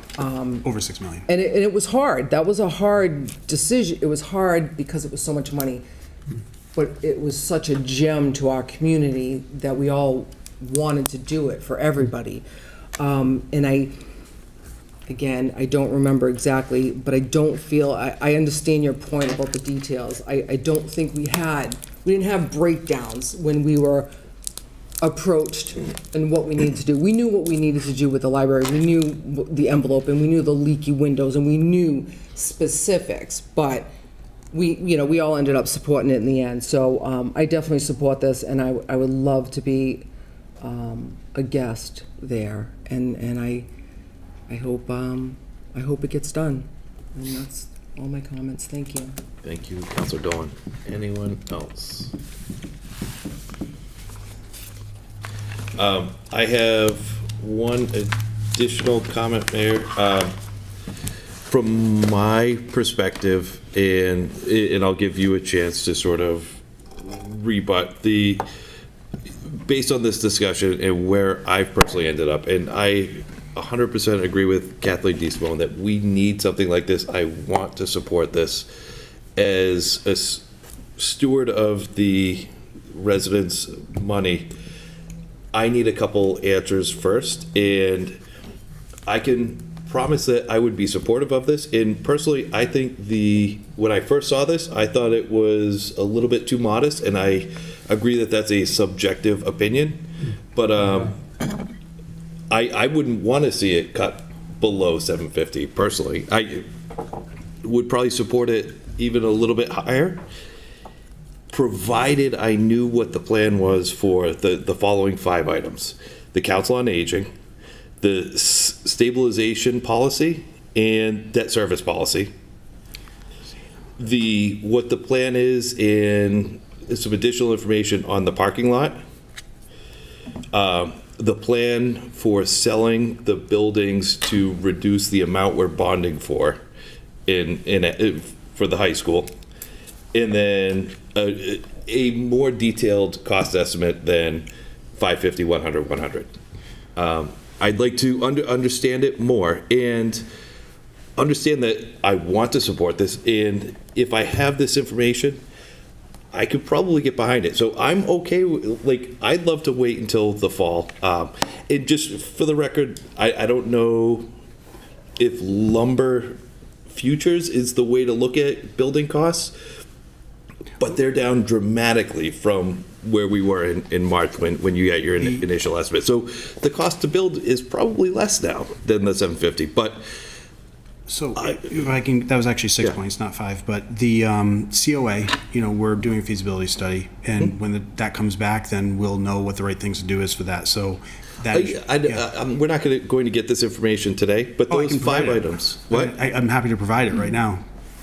The stabilization policy, as I said, we allocate more and more money from free cash, whatever we have left over after needs are met. Debt service policies. We're looking for something more in writing with consideration from the Government Finance Officers Association and their guidance to get to the ability to support 2 months of city funding. That's just incremental over the course of time. There's really no science to it. But I'd love to see sort of a in-writing policy for that's in the budget message, as well as the debt service policy. Debt service policy is in my budget. That was actually in all the budgets. But it said increase it by less than 1%, and we've had that discussion before. Right, and increasing it by less than 1% from 2.2% to 2.3%, which it currently is right now, increasing it by 1% brings us up to 3.3%. So we're actually talking about the same thing, whether you realize it or not. I'm talking about increasing it from the current 2.3, 2.4, 2.2 by less than 1%, so we not exceed 3.5%, which is what you asked. We're talking about the same thing. But it's, as a percentage of the total levy, it's gone down year over year recently. As a percent of the total, well, part of the reason is we have been hiring more people. I'm just saying, I need that additional information before I can get behind. I am asking you to comment on it. So yeah, exactly. So that debt policy is, I also want to increase our debt capacity from the 2.4% range that it hovers around as a percent of our operating budget to pay that. I want to increase that to no more. Actually, I was thinking 3-ish%. Mm-hmm. You guys want 5%, 3.5%. 3.5, right? 5% would be ridiculous. Right. One city in Massachusetts, like 14%. Jeremy told me that the other day. That's just a huge amount of we don't want to go anywhere near that. But we're talking about the same thing, and we haven't had the opportunity to actually increase our debt service because we haven't been doing a lot of capital projects. Like we did the library, that was a $6 million project that came in way under budget at around $4 million. We're looking at doing a feasibility study. We're doing the feasibility study for the COA. That roughly could be $10 million. That could help boost us up, but it's premature to take out that debt. We have to, design it first. So it's basically your concerns are all being worked on. They are. And so as far as the parking goes, what was your question about the parking? Because I wrote park. So I'd love to know what the plan is. Stormwater. Does the 100,000 actually cover the stormwater runoff? The things that'll come from Concom, the top coat and all that. Yeah, the 100,000 is what after talking with DPW, that's what it would cost to finalize that parking lot. And that's a very generous. That's going way over. I always like to overestimate. That's something we always do. We always overestimate how much something's going to cost because we don't want to come back to the council and ask for more money. We always try to overestimate. Selling the buildings, like I said, some of them are being used right now. So I'd be putting the cart before the horse to ask the council for permission to sell those, because once we put those up for sale and then somebody sells them, somebody buys it, we need a home for the occupants. And then I'm just looking for a path forward to understand all of these things before we ask for. I hate to call it a nice to have, but it is nice to have. Yeah. It's okay. It's okay to call it nice to have. It is nice to have. Is it a necessity in the hunter-gatherer sense of things? No, it's not, but I mean. But it sort of is after. Yeah. rising from COVID and all Yeah, that. but the selling of buildings, though, that's something that there's nothing more to say other than we have to let the occupants vacate, go to the new building before we can request permission. In 135 County Street, we've talked to numerous people that have pulled an RFP, like we request, they pulled the package, we recorded who they were, they didn't submit a proposal to us, and then we went back to them and said, why didn't you submit a proposal? They said the facade restriction. They said it's not worth it's not worth it. And so, that's, everything happens very slowly because there's a process behind it, because we're dealing with public money and, public products and public items. And so that slow process is there for a reason. And then you said more detailed. Cost estimate, correct. Was that? A more detailed cost estimate than 550, 100, 100. I can put it in writing from a superintendent. There's really not much more to it, though. because, again, when you go out to, these are estimates right now, based on past experience, from the folks we talked to get a ballpark number, to present the ballpark number to the council, so the council can then have a sense of how much it's going to cost. And then we have, and again, it's going to be in that area, give or take a little bit. But again, when we put out a bid, we put out the bid to say, design us something not to exceed X dollars. And then they design us something not to exceed that. And that also includes the contingency, because, the contingency includes cost of escalation. So that more detailed number has never, in my 4.5 years, been provided to this body before we've actually gone out to bid. You really can't get that more detailed number until you go out to bid, until they come back and say, here's an itemized list of it. The kind of the 10,000 foot point of view, just again, that gives us that ballpark, that it's kind of snapshot. So that way we have a sense of what to come to you and ask for. Because if I came to you and asked for $100,000, we're probably going to build what they have in North Attleboro at Hayward Field.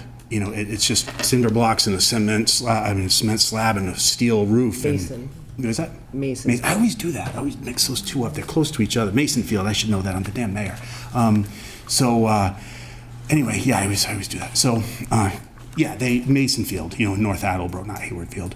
But that level, I kind of repeating myself, just like you guys are, that level of specificity, though, you only can really arrive at after you've gone out to bid, and we can only go out to bid once we have the money. Deb Gould won't let me go out to bid, if we don't have the money. Like she can't do it. Perfect. Thank you. Yeah. Any other questions for the mayor or comments? Right. Council, thank you for your consideration. Thank you, Mayor. Thank you. Any other comments on this one before we vote it out of committee? Council Bennett? I just have one to share with the council. I had a lot of concerns initially. I did not feel that we had enough information to understand what was being purchased, who were the end users, who was the audience, what would this be used for? And I needed that information. I needed to know, do we have a cost estimate? Have they looked at realistically what this is going to cost and what the scope of this is? And whether it was going to do what they're hoping it would do. I received this report. I spent some time today, and I know it's short suspense, right? We don't have a lot of time to look at this. I spent a lot of time with this. I've inked it up. I've looked at it in detail. I heard all the questions asked tonight, and I was on the fence walking into this room. I would be comfortable supporting this tonight based on what the mayor has provided. That said, I understand there's also a concern that we have not had a public hearing. And for that reason, and that reason alone, I have reservations. I feel that the public needs to have that opportunity to be heard on this. I've gotten calls on both sides of this, and I'd like that opportunity. In terms of the numbers, the detail, the amount of detail we can have at this stage, I'm satisfied with this. I think this was a good start. I wish we'd had it sooner so everyone could have digested it. That said, I am a huge advocate for having a public hearing and an opportunity for the public to be heard on this. Thank you. Thank you. Councilor DeSimone, then Thank Councilor you, Reynolds. Council Copus. I would just respectfully ask the committee to vote it out of committee one way or another, that it deserves to be voted on by this full body. I regret that we're holding against this project that we didn't have a public hearing, but I heard everything I needed to hear tonight from the mayor, and I've heard both sides of the issue from the public, albeit anecdotally, but we did get some direct communication to the council, so I'm good with public opinion on this. I support it at 750. I'll support it at 5. It's important moving forward, although I do think we need to be, fiscally prudent for the unknown. At the same time, as I said, we have got to continue to develop as a community. We cannot turtle up out of fear for the future, and I think this kind of project is exactly where we need to go. So I respectfully ask the committee to vote it out one way or another. Let us vote on it, and I'd like to see it resolved tonight. I do not wish to continue this. I think time is of the essence. Thank you, Thank Councilor you, Copus. Councilor DeSimone, and my intent is to have a vote, and hopefully I will support it in the committee. I don't believe things should be squashed in committee. I think it deserves a full vote of the council, so that is my intent. Hopefully it can be voted out in Councilor Reynolds. So I ditto Councilor Bennett and actually fall in line with some of Ty Waterman's comments. And I fully support the arts, but I have gotten both sides of this in force, and without a public hearing, I'm not going with it. I'm not going to vote for it tonight. So that's how I feel. I don't think it's, do I like it? Yes. Actually, I received a email today from someone that had been involved in this kind of thing before in the city.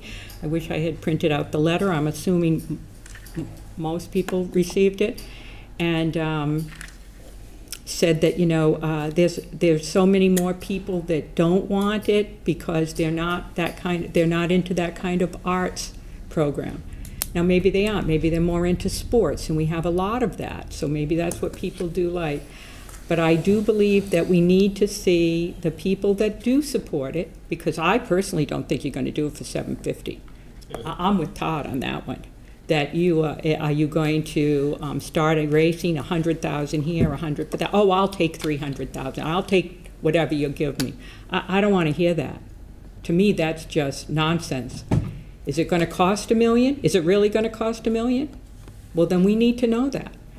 Is it going to cost $1.5 million? I don't care if it's 3 months down the road. We're not talking about a year down the road. We're talking about 3 months that we want to actually be able to either have a public hearing and really understand whether the people in Attleboro, not just a few of us that love the arts, the people here that are funding this basically, with what they want. Is this what they want? And unless we have a public hearing, I'm not going to vote positively for this, because I think that it's going to end up much more than we think if we're going to do it right, which as far as I'm concerned, if you're going to do it, then you better do it right, not eliminate the bells and whistles that belong with it just so that you can stay in some minute place.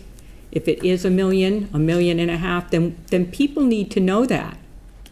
And that's the decision that really has to, as far as I'm concerned, that the people of this city are entitled to know.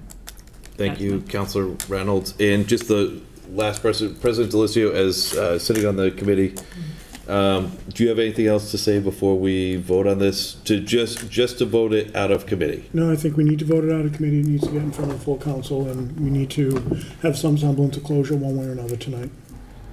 I agree. So we are voting just the committee to vote it out of committee. All those in favor? Aye. Aye. Aye. Opposed? Hearing none, the motion passes. And that concludes the business for the Finance Committee. I move to adjourn at 8:31. Second. Motion's in order. All those in favor? Aye. Aye. We are adjourned. We're still in committee, so, committee meeting, so Councilor Waterman, I believe you're up next. Yes. Call the License Committee to order. Reporting from the License Committee. We have 2 items of business this evening that we need to complete. From the docket of May 17th, 2022.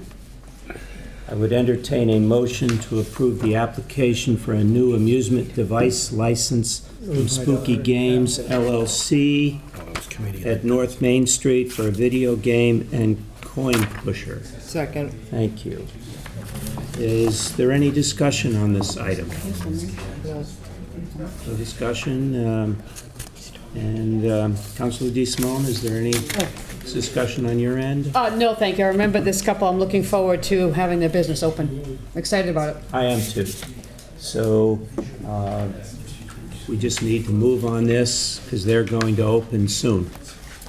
So with that in mind, all those in favor? Aye. Aye.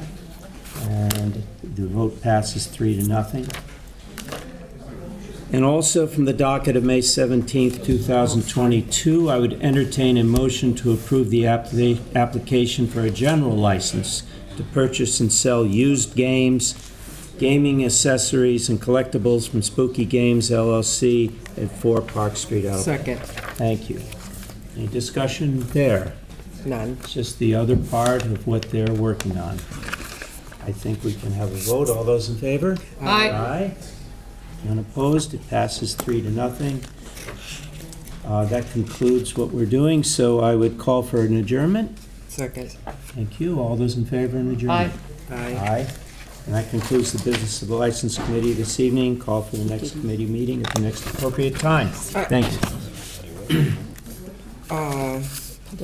What did she say? Did you hear what'd you say? We're closing at 8:33. Oh, so this is for my, sorry. I call my- zoning and land use committee to order at 8:33. So you gonna go Are ahead you of me? going? I don't know, are you going? She just dropped something on my desk. If you wanted to give me 1 second, I'll go right now. I'd like to call Public Works Committee to order at 8:34.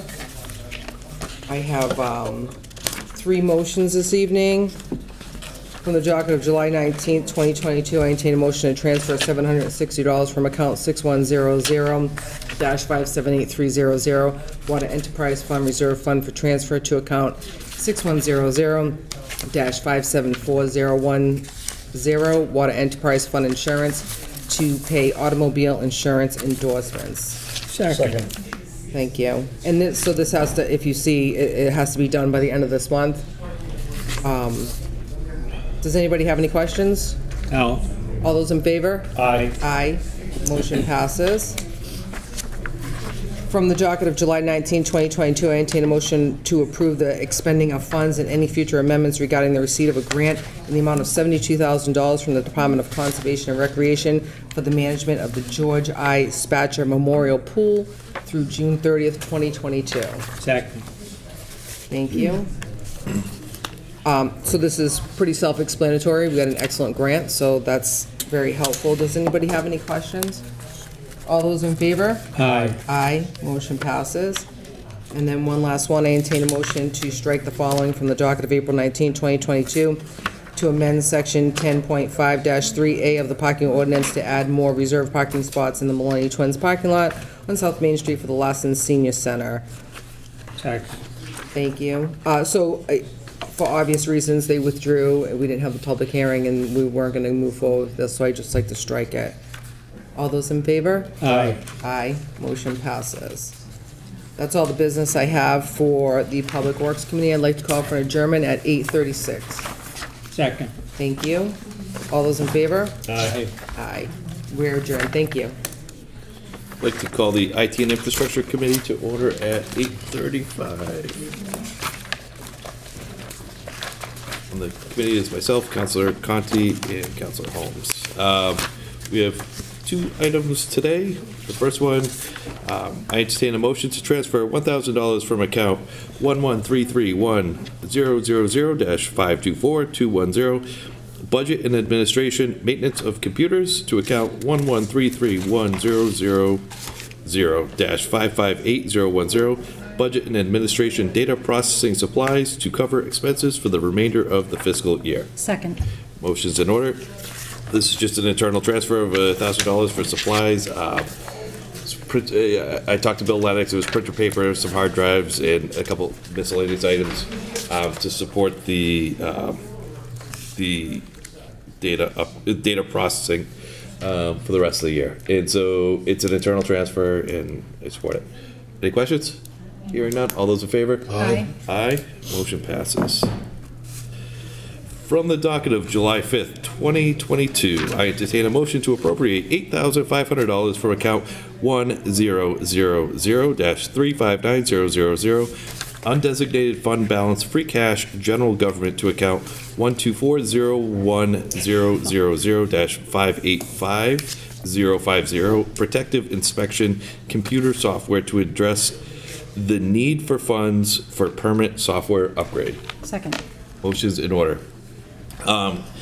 This is to update the inspection software ahead of time. The request is to do for this $8,500 to be done before the end of the fiscal year so that we can take advantage of a $5,000 state grant. This is a separate upgrade from the upgrade that's going to be happening in fiscal year 23 in additional modules that are being added to the software throughout the city for dog licenses and whatnot. This is just to update the building inspectors software, and needs to be passed before the end of the year so that we can take advantage of $5,000 from the state. Any questions or comments? Hearing none. All those in favor? Aye. Aye. Motion passes. That concludes the business for the IT and Infrastructure Committee. I move to adjourn at 8:38. Second. Motion's in order. All those in favor? Aye. Aye. And we are adjourned. Calling Zoning and Land Use Committee to order at 8:38. Myself, Counselor Conti, and Vice President Kobus. I have two motions this evening. From the docket of July 19th, 2022, I entertain a motion to appropriate $15,523.51 from account 100035900, undesignated fund balance, free cash, general government, to fund 2326 green communities due to rebates from National Grid and Eversource coming in less than what was anticipated. Second.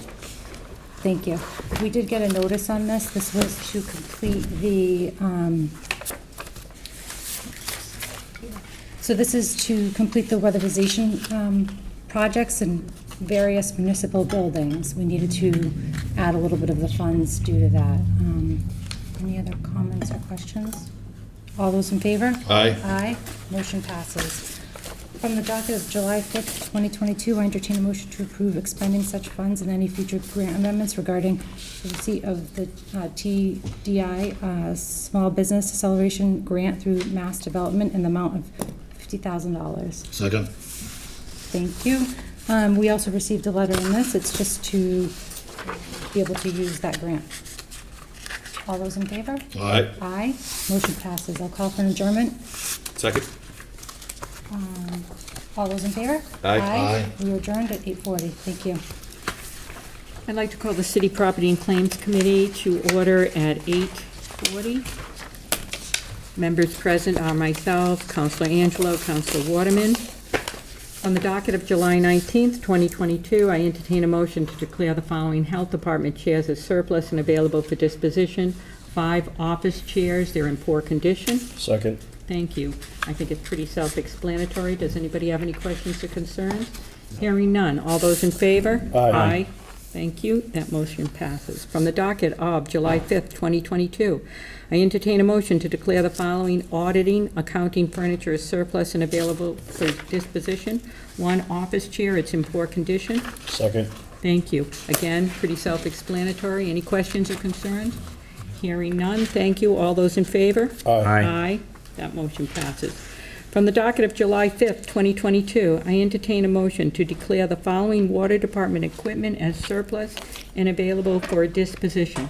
1 HACH water meter model FL 900.97. It is in working condition, and it has a number of S/N 181-200004414. Second. Any concerns, questions? All those in favor? Aye. Thank you. That motion passes. From the docket of June 21st, 2022, I entertain a motion to approve expending the $5,000 in funding from Mass Development to commission a study for the partial restoration of the East Attleboro Academy building and approve the accompanying project any future grant amendments. Second. Thank you. This is just totally $5,000. It is for a group to come in. They will detail what is wrong, what needs to be done for that. So whether it's for the RFP or for the Historical Commission to understand what needs to be done there, this will be helpful. It is not for the repairs itself. It is just to detail what is happening there. Okay? Any other questions, concerns? Thank you. Hearing none. All those in favor? Aye. Aye, and that motion passes. Thank you. That is all City Property and Claims has. I would like to call for an adjournment. Second. Thank you. So we will adjourn at 8:42.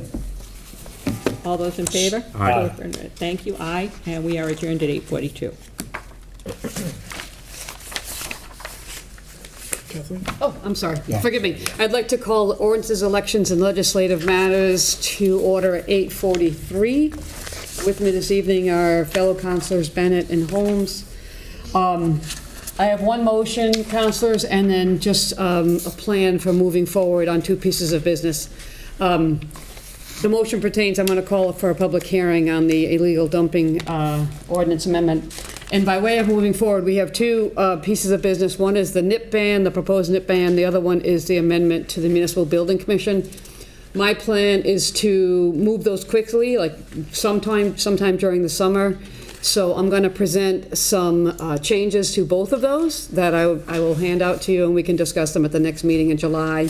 But I want to move quick on them. I don't think either one of them are going to take a particular amount of time. So I will forward you hard copies of the changes I'm going to propose at the end of this meeting, and we can discuss them at the next committee. So now I'll move on to the motion, unless you have comments, questions, or concerns about that.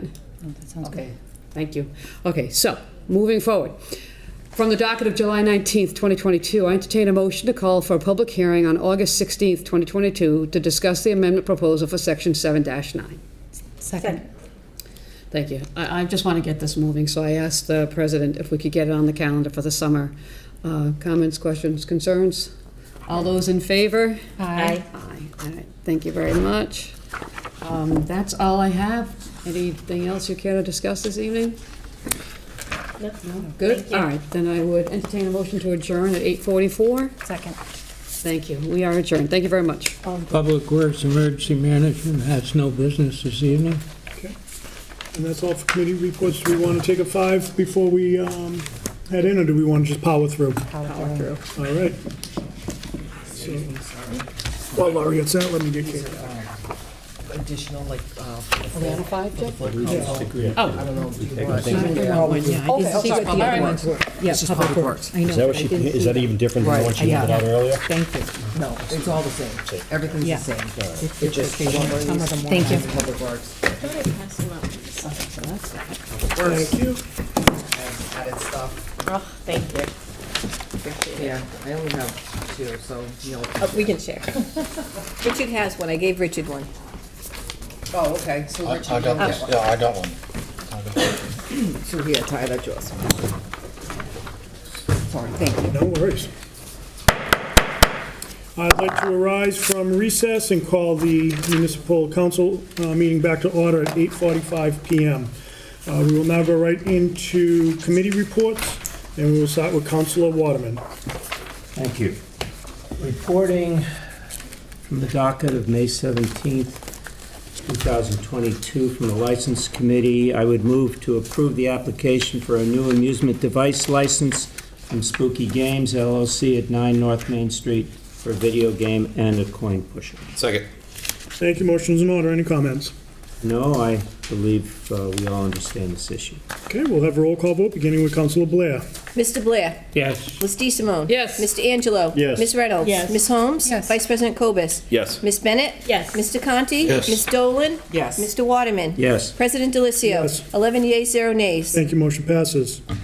And also from the docket of May 17th, 2022, I would move to approve the application for a general license to purchase and sell used games, gaming accessories, and collectibles from Spooky Games LLC at 4 Park Street. Second. Thank you. Motion's in order. Any comments? No, I don't think we need it. We'll have a roll call vote, beginning with Councilor Waterman. Mr. Waterman? Yes. Ms. Dolan? Mr. Conti? Yes. Ms. Bennett? Yes. Vice President Cobus? Yes. Ms. Holmes? Yes. Ms. Reynolds? Yes. Mr. Angelo? Yes. Ms. DeSimone? Yes. Mr. Blair? Yes. President Delicio? Yes. 11 yeas, 0 nays. Thank you, motion passes. And that concludes the business of the License Committee. We'll meet at the next appropriate time. Thank you, Council Waterman. Councilor Dolan. Thank you. The first motion I have, I don't think everybody has a copy. This is to strike some business, so I apologize for you all not having a copy. I entertain a motion to strike the following from the docket of April 19, 2022, to amend section 10.5-3A of the parking ordinance to add more reserved parking spots in the Millennium Twins parking lot on South Main Street for the Larson Senior Center. Second. Motion is in order. Do we have any comments? This is just, we just drew this business, and we're just striking it. Any other questions, comments, concerns on this? Seeing none, we will have a roll call vote, beginning with Councilor Blair. Mr. Blair? Yes. Ms. DeSimone? Yes. Mr. Angelo? Yes. Ms. Reynolds? Yes. Ms. Holmes? Yes. Vice President Cobus? Yes. Ms. Bennett? Yes. Mr. Conti? Yes. Ms. Dolan? Yes. Mr. Waterman? Yes. President Delicio? Yes. 11 yeas, 0 nays. Thank you, motion passes. From the docket of July 19, 2022, I move to transfer $760 from account Water Enterprise Fund Reserve Fund for transfer to account Water Enterprise Fund Insurance to pay automobile insurance endorsements. Second. Thank you, motion is in order. Any comments? Just that this has to be voted tonight so we can have it done by the end of June. Thank you. Any additional questions, comments, concerns from the council? Seeing none, we'll have a roll call vote, beginning with Mr. Waterman. Thank you. Mr. Waterman? Yes. Ms. Dolan? Yes. Mr. Conti? Yes. Ms. Bennett? Yes. Vice President Cobus? Yes. Ms. Holmes? Yes. Ms. Reynolds? Yes. Mr. Angelo? Yes. Ms. DeSimone? Yes. Mr. Blair? Yes. President Delicio? Yes. 11 yeas, 0 nays. Thank you, motion passes. From the docket of July 19, 2022, I move to approve expending of the funds and any future amendments regarding the receipt of a grant in the amount of $72,000 from the Department of Conservation and Recreation for the management of the George I. Spatcher Memorial Pool through June 30th, 2024. Second. Thank you, motion is in order. Any comments? We just discussed this in committee. Any additional questions, comments, concerns from the council? Seeing none, we'll have a roll call vote, beginning with Councilor Blair. Mr. Blair? Yes. Ms. DeSimone? Yes. Mr. Angelo? Yes. Ms. Reynolds? Yes. Ms. Holmes? Yes. Vice President Cobus? Yes. Ms. Bennett? Yes. Mr. Conti? Yes. Ms. Dolan? Yes. Mr. Waterman? Yes. President Delicio? Yes. 11 yeas, 0 nays. Thank you, motion passes. From the docket of July 5th, 2022, I move to appropriate $315,000 from account undesignated fund balance free cash general government to fund 3573 Park Street sidewalk construction to fund the first phase of the new sidewalk outbound on Park Street from Briggs Corner to Wilmouth Street. This funding request includes a contingency for price escalation. Second. Thank you, motion is in order. Any comments? So, if I may, I have a lot of info. So I'm wondering if maybe the council, if they had questions, I could, instead of just Yeah. dumping all this tons of information I have for everybody. Any question from the council? Councilor DeSimone, then Councilor Blair. Well, I think I was going to ask the same question as Councilor Bear about the bonding question that you raised. Yeah, that this money's coming out of free cash. Yes, yes, that's why we're voting it tonight. It is coming out of free cash. I did discuss the bonding issue with the mayor and the budget administrator. Do you want to discuss that? Do you want to know? No, my opinion is that this is going to be an expensive project in the end, and I think it should be bonded. So, Right, and so the administration is open to bonding, okay, for the entire project. yeah, What'll happen, let me just find my paperwork. There's a little discrepancy in the opinion of getting an engineer. We'll have to hire an engineer for it, which will cost more money at that point. And then bonding, we have the debt capacity to bond for it, and we do have debt falling off. So the interest, so besides the engineering fees, the interest would be $600,000. for the whole project. If we're estimating around 2 million-ish for the whole thing. So the interest would be $600,000. We do have a little over $600,000. We do have the capacity to take this on. We will have debt falling off at that point, but there are other sources. So I had an excellent conversation with Mike Tyler today regarding Chapter 90 funds. He kind of gave me a little schooling, which is great, and I'd like to invite him down for all of our benefit. And he informed me that Chapter 90 funds isn't meant for maintenance. It isn't necessarily meant for maintenance. It's meant for a supplement. It's meant for new projects. So when we talk about what we want to use Chapter 90 funds for, apparently there's other cities and towns that are actually putting millions of dollars in their budget to handle road repairs, because we will never get enough Chapter 90 funds, like Mr. Conti always says, to take care of every single issue that we have. And so I have that I can forward to everybody if you would like the estimate cost of the first phase. Now, the first phase, understand, it's going to be 2 years. So we have other funding sources that we can use in the future depending on what we have. We don't know what we'll have for free cash in 2025. We don't know what we'll have for Chapter 90 funds in 2025. There are other sources that we can tap, or we can decide to bond for it. Right now, this 315 is going to get us these sidewalks from Briggs to Wilmot Street, which a lot of, folks here said was important to them. And so I'm hoping we can at least start the first phase. And then, again, $315,000 isn't, I know it's a lot of money. I don't. Anyway, I'd like to get the first phase started because we're interconnecting with an already existing sidewalk. So, did I go on too long? I'm sorry. No, not at all. Councilor Blair, then Councilor Angelo, Councilor Reynolds, and then Councilor Holmes. Well, I think, did you just ask me? No, I deferred to Council Blair because it was going to be his question. Councilor Reynolds had her hand up before I did. It's all right. Councilor DeSimone, you all I'm set? good, thank you, Okay, President good. Delacy. Councilor Reynolds? I just wanted to know, so if we say yes to this 315, it does everything without the cost of an engineer? Correct. Correct. Okay. So, and again, just to reiterate, because we have to do the sidewalk and then we have to do the freeze-thaw cycle, so we're looking 2 years before we even start phase 2. So then we can worry about phase 2 at phase 2. Correct. And if costs go up at that time, maybe we can bond for it, depending on, where we're at. We might have a ton of free cash, who knows? Or we can't do it. Or we might Anything not can be able to happen, do it. right. You But don't at know. least we'll get it started in the most populous part of this project. So that's why I'm hoping we can get this passed tonight to at least get the project started, at least get the sidewalks on this very dangerous road that a lot of people use. So. Councilor Angelo. Thank you, President Delacio. You did your homework, great job. That's some great information, so thank you very much for that. I fully support this. I said it the other day, I fully support this. I've gotten a lot of phone calls. I've had a lot of people talk about it, and I physically have seen people, like I said the other day, walking down this road on this section, and I see it all the time.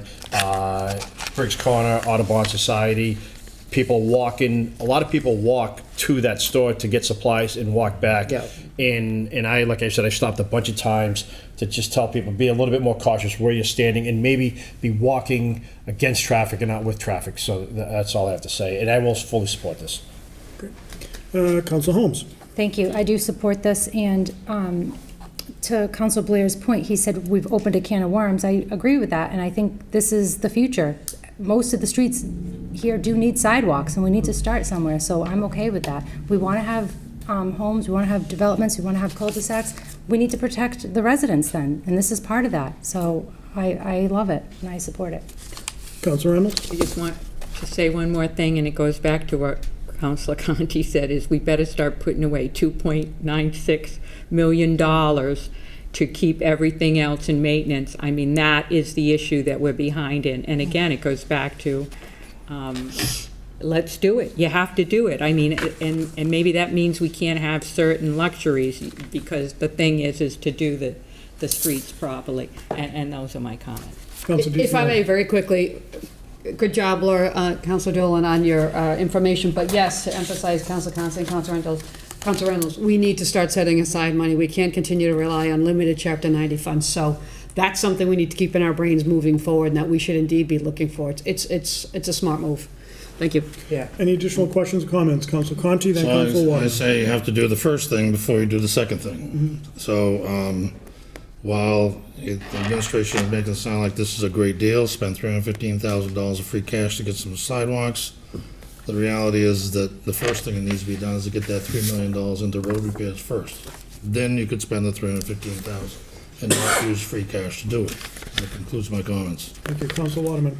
Well, I recently rode on my bike all along Reed Street, and they were absolutely correct there. It's dangerous. This is even more dangerous. This is a road not to be walked on right now, and I vote for this. That's my recommendation. May I? Council Dolan.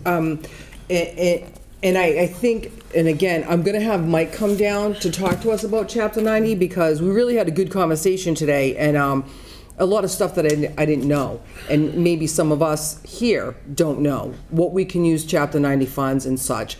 So I think that maybe I'll have him come down and, kind of give us all a little lesson, and it might help us make better decisions in the future. And I think that we can definitely recommend to the administration, whether it be this one or the next one, that we put money in the budget specifically for road repairs. Easy to say. Vice President Kobus. I agree with Councilor Conti. I think we need to, and Councilor DeSimone, we need to start setting this money aside. We need to prepare for the maintenance. I'm comfortable spending the $315,000 from free cash right now on these sidewalks. I don't agree with Phase 2, Phase 3 spending Chapter 90 money unless we've figured out how to maintain things. And I'm really concerned about, we add more sidewalks, and as Councilor Bennett says time and time again, what's the maintenance cost of that? How much are we increasing the maintenance cost, and how much are we diminishing our ability to? We're not putting any money away for the maintenance, or we're using Chapter 90 money for it, and it's not enough. And we're constantly increasing that $2.9 million. And as the mayor said, costs always go up. So I'm comfortable right now with the $315,000. I'm nervous about using Chapter 90 money in the future. I'll vote in favor of this now and support it now. Mm-hmm. I very much look forward to hearing from Mike Tyler and hearing his recommendations for how much should be put aside, how much is needed for maintaining the roads in the sidewalks and the conditions therein, and his suggestion for a plan and policy moving forward. I'll support this now, but I'm nervous about the potential for using Chapter 90 money. Anything new to add? Whatever. I mean, it was new. It wasn't a rebuttal. It was just in response that nobody had any intention on depleting our Chapter 90 funds for this project, whether it be Phase 1, 2, or 3. So that was never the plan nor the goal. And that's I'm done. Two things I want to remind the council. One, we've asked the mayor to give us a plan on sidewalks. He's now giving us a plan. He said this is, he wants to do Park Street, he wants to do Mendon and Brown, and I think Robinson, he wants to do Mulberry. So we've asked, he listened. And the other reminder is, we don't have Phase 2 and 3 in front of us. Tonight we have Phase 1. And Phase 1 is the sidewalks, and even if that's all that gets voted out of this, that's a win for the city, and I think that's an appropriate use of free cash where we're at. And again, want to echo the thoughts. I know how hard you worked on getting the answers, so thank you for that. We will now have roll call vote, beginning with Councilor Blair. Councilor Waterman. Mr. Waterman. Was it I? Yeah. Okay. Yes. Ms. Dolan. Yes. Mr. Conti. No. Ms. Bennett. Yes. Vice President Kobus. Yes. Ms. Holmes. Yes. Ms. Reynolds. Yes. Mr. Angelo. Yes. Ms. DeSimone. Yes. Mr. Blair. No. President Delicio. Yes. 9 yeas, 2 nays. Thank you. Motion passes.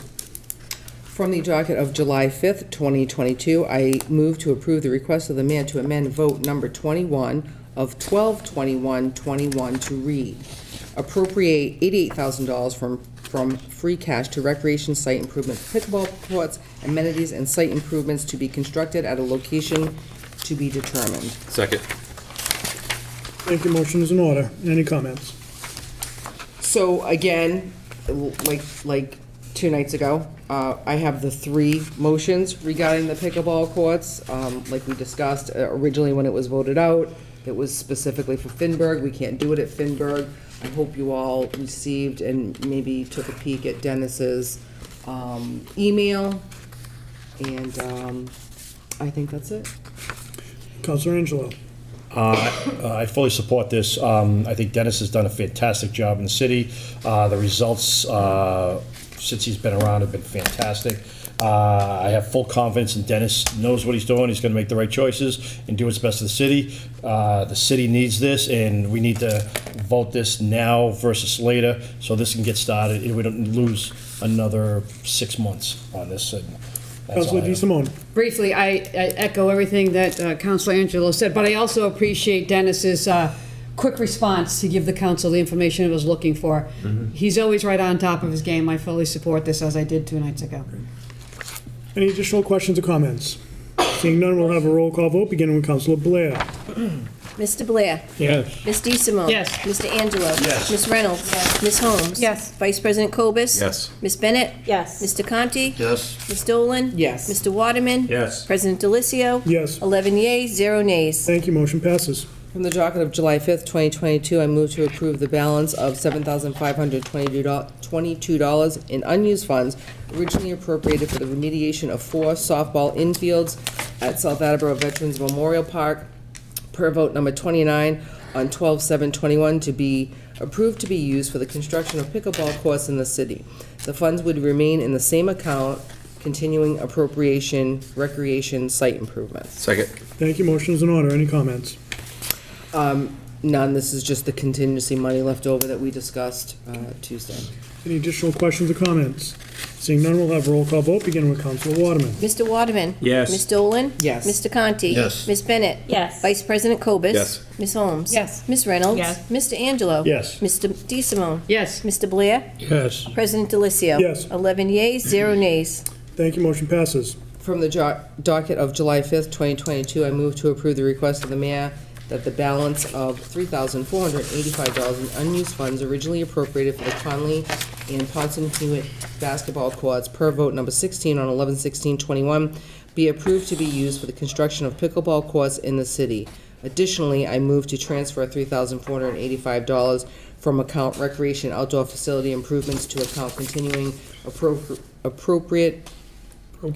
appropriation recreation site improvements. The total appropriation request will bring this account to $99,007. These funds will put us in a better position as we look to move forward on construction of the pickleball courts in fiscal year 2023. Second. Thank you, Counselor Cobus. Any comments? Again, the same, this is the contingency left over that we're putting towards the construction of the pickleball courts. Any questions, comments, concerns from the council?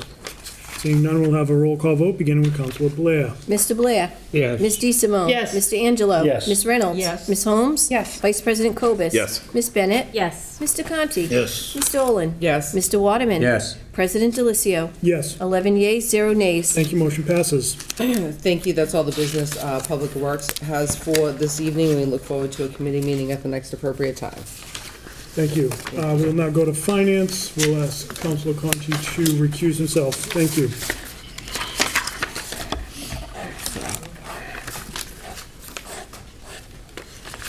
Thank you. And reporting for the Finance Committee.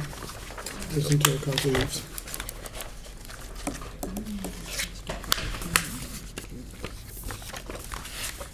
Thank you. Reporting for the Finance Committee. From the docket of April 19th, 2022, I move to appropriate $750,000 from account undesignated fund balance free cash general government to fund 3572 Highland Pavilion to build a performing arts pavilion at Highland Park. Second. Counselor Holmes, thank you. Motion is in order. Counselor Cobus, any comments? I think we've had a great discussion tonight and look forward to seeing how the vote turns out. Councilor DeSimone? Yes, so as I mentioned, I support this at $750. I would support it at a little bit less. My concern is that, for some reason or another, we hold it against the mayor that he was unable before tonight to present us with the information he did, although admittedly, some of it could have come down with the communication, I agree. But I hope that doesn't incline people to vote against it, because that's on us. And for those of you who don't know, our rules allow any one of us to move for a public hearing on any matter, whether it's in your committee or not, and I regret not doing so on this matter. But I don't want to hold it up any further, and I'm not going to hold it against the business that didn't happen. I've seen enough anecdotally. I've heard from residents. I appreciate the mayor's comments. And for all the reasons I mentioned when I spoke to the mayor, I'm going to support this. And I hope that everybody else does too, so we can move forward and not let this linger and go through all this all again for whatever reason. So I respectfully ask for your support of this request. Thank you, Councilor DeSimone. Councilor Blair? No disrespect for a couple sitting in the audience, but I can't support it with the information we've had. And to use the excuse that he didn't have the opportunity to speak to us earlier. As I said to him, I've been here 23 years. I've never seen it happen that when the mayor wanted to address this council on an issue or something he was proposing, he or she has been at that podium. So that's not an excuse. Thank you. Additional comments? Councilor Reynolds? Just what I said before earlier, I need a public hearing. That's my final say on that. Councilor Waterman? If I may, I would make a motion that we make an amendment to schedule a public hearing at the earliest possible date. I don't think so. May I do that? Am I allowed? No. Okay. That would have to be a new piece of business. All right. Thank you, though. I appreciate the sentiment. Additional comments? Councilor DeSimone? So thank you, President Del Cio. I was inclined before tonight to move to have this amount reduced, but I sense from the comments that it's not the amount. So I'm not going to make that motion, although I think it would have been fair, and I would like to have seen the difference put into stabilization. So the degree to which people seem to support this project, which is what most of you all said, and the degree to which you said it's not the amount, which is pretty much what I heard. I guess I was the only one who was a little bit hung up on the amount, but I hope for all the reasons I mentioned before that we move this forward, don't hold against administration our failure to perhaps have done a better job at getting the information sooner. So forgive me for reiterating. Thank you. Nope, that's fine. Additional comments? What I will add is right, wrong, or indifferent, this body did not call for the public hearing. That being said, we heard from one side of the argument tonight.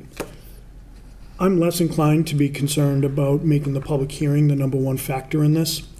My concern, as I've said before, is when we're looking at $750,000, which it might be, but it might be less, but it might be more, but we don't know. But we've never given estimates. We have given estimates. We have had estimates done in the past. I don't think that we're wrong to find out, because if we do this, I want it done right. And if we do it for 200 or 300, what are we going to get? We're going to turn Highland Park into a pavilion with porta potties? Or if the porta potties are filled, what are people going to do? They're not going to leave and go home. That's a very real concern.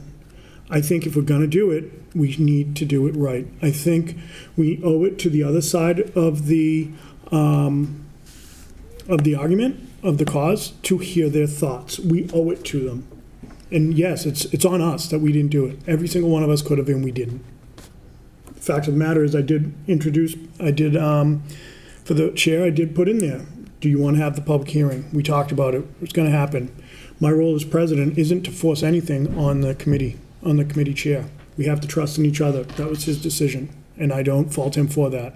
We're in a situation now where, to hear the mayor say that, well, those people, maybe I didn't knock on their door, or maybe whatever. They have a right to be heard as well. And as a governmental body, we need to say that, yeah, we could have done better, and here's our opportunity to do better. What I'd like to see, in the vein of a compromise, is have the mayor send down the information we're asking for the engineering, the design, the permitting, and any ancillary costs before a shovel hits the ground.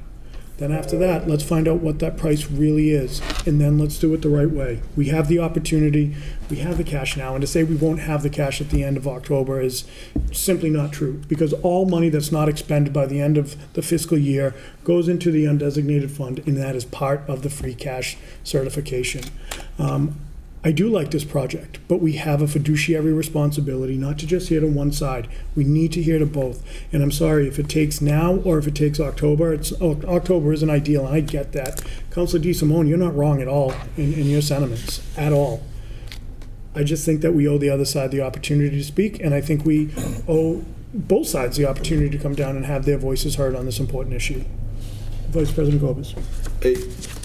President Delicio, I think you answered my question. My question was, is there a pressing time sensitive, is this time sensitive in any way? And I think you answered that question in saying no, waiting until the fall.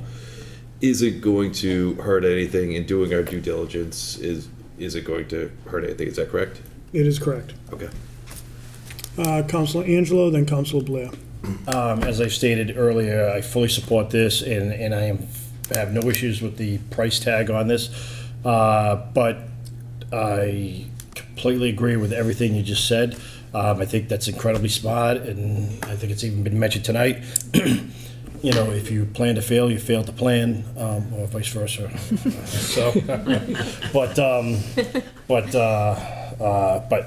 I fully agree, and I agree with the public hearing, and I really do hope that if we have that, they come down and they vote for this. I really hope it leans towards doing this, because I firmly believe we need this. I just was in a business trip in Tucson, Arizona, and they did some incredible things out there with a pavilion, with a market that was all day, all weekend on the streets and stuff. And I was even texting the mayor that, hey, we need to do more of this stuff. So I fully support him on this, but I completely agree with your wisdom and your knowledge on this, and I will follow your lead on that. Thank you, sir. Councilor Blair. I think you're absolutely right, Mr. Delicio, President Delicio. It's not going to hurt us to wait till October. In fact, we could get a better product if we wait till October. I'm not opposed to this in theory. I'm opposed to it because we didn't get the information. We'll know much better how our financial situation is in October. And if it's $1 million and it's done right, I'm there for it. But I just don't think we have enough information. Things don't always happen. As I was trying to say, and I know it was out of place, but connecting with Pawtucket has been handled terrible. We had an engineering firm in and everything, and we sent it out for bids, and I forget, we're $1.5 million short, the lowest bid. And talk about safety for the city of Attleboro and giving them what it needs. I don't think this council knows how close we're coming to not being able to flush your toilets come September if we have a dry summer. Thank you. Additional, Councilor Bennett. Yeah, I'd just like to reiterate my earlier comments and my one lingering concern. I do feel like the information that we received, albeit late in the game, satisfies my questions and the information that we needed to make a decision tonight. But my concern, and you'll hear, well, you'll ask 100 people for their opinion, and you'll get 100 different answers. That may be true, but the public has a right to be heard here, and I want to make sure we afford that opportunity. So for that reason, I can't support it tonight, but I do support this, and I would love to see this move forward in the fall. Thank you. Last thing I'll say before we go to vote is I do want to thank the mayor. And for what you don't know is he spent all day answering phone calls from us, which he picked up every single one of them, I believe. And I appreciate that. He spent all day yesterday and today working on this report, which wasn't a small feat. Although it doesn't answer every question I have, I think it's admirable and it should be recognized. And I appreciate him coming down tonight asking for the tough questions. I do appreciate that. Additional questions or comments? Councilor Waterman. So I will not support this at the moment, but I can see myself, like Councilor Angelo is saying, I can see this being supported in the fall, because I need that public hearing. Thank you. All right, we will have a roll call vote beginning with Councilor Blair. Is it more? Are you sure? Because I'm looking at my papers. Come on. Positive. Oh, it's because Laura's was out of order. I'm sorry. That's good. Councilor Waterman. Thank you. No, Mr. Waterman, I'm sorry, no. Ms. Dolan, Yes. Ms. Bennett, No. Vice President Cobus, No. Ms. Holmes, Yes. Ms. Reynolds. No. Mr. Angelo, No. Ms. DeSimone, Yep, yes. Sorry. Mr. Blair, No. President Delicio. No. 7 nays, 3 yeas. Motion fails. That concludes the business for the Finance Committee, and I call for committee meeting at the next appropriate time. And we will ask for Councilor Conti to return, and then we'll recognize Councilor Bennett.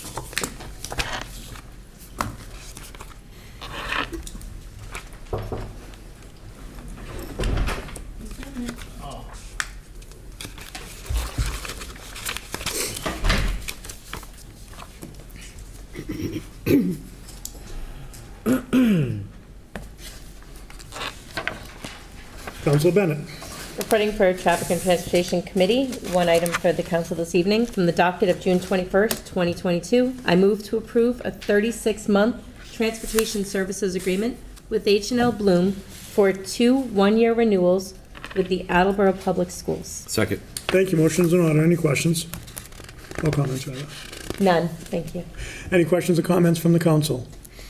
Seeing none, we'll have a roll call vote, this time truly, honestly, beginning with Councilor Blair. Mr. Blair, Yes. Ms. DeSimone. Yep, yes. Mr. Angelo, Yes. Ms. Reynolds. Yes. Ms. Holmes. Yes. Vice President Cobus. Yes. Ms. Bennett. Yes. Mr. Conti. Yes. Ms. Dolan. Yes. Mr. Waterman. Yes. President Delicio. Yep, yes. It's contagious. 11 yeas, 0 nays. Thank you. Motion passes. That concludes the business for Traffic and Transportation Committee. I request a meeting at the next appropriate time. Thank you very much. We'll recognize Vice President Cobus. Thank you. Reporting for the IT and Infrastructure Committee, I have 2 pieces of business tonight. From the docket of July 19th, 2022, I move to transfer $1,000 from account Budget and Administration, Maintenance of Computers, to account Budget and Administration, Data Processing Supplies, to cover expenses for the remainder of the fiscal year. Second. Thank you, Councilor Holmes. Motion is in order. Any comments? This is just an internal transfer for data processing supplies, printers and hard drives and storage. Thank you. Additional questions or comments?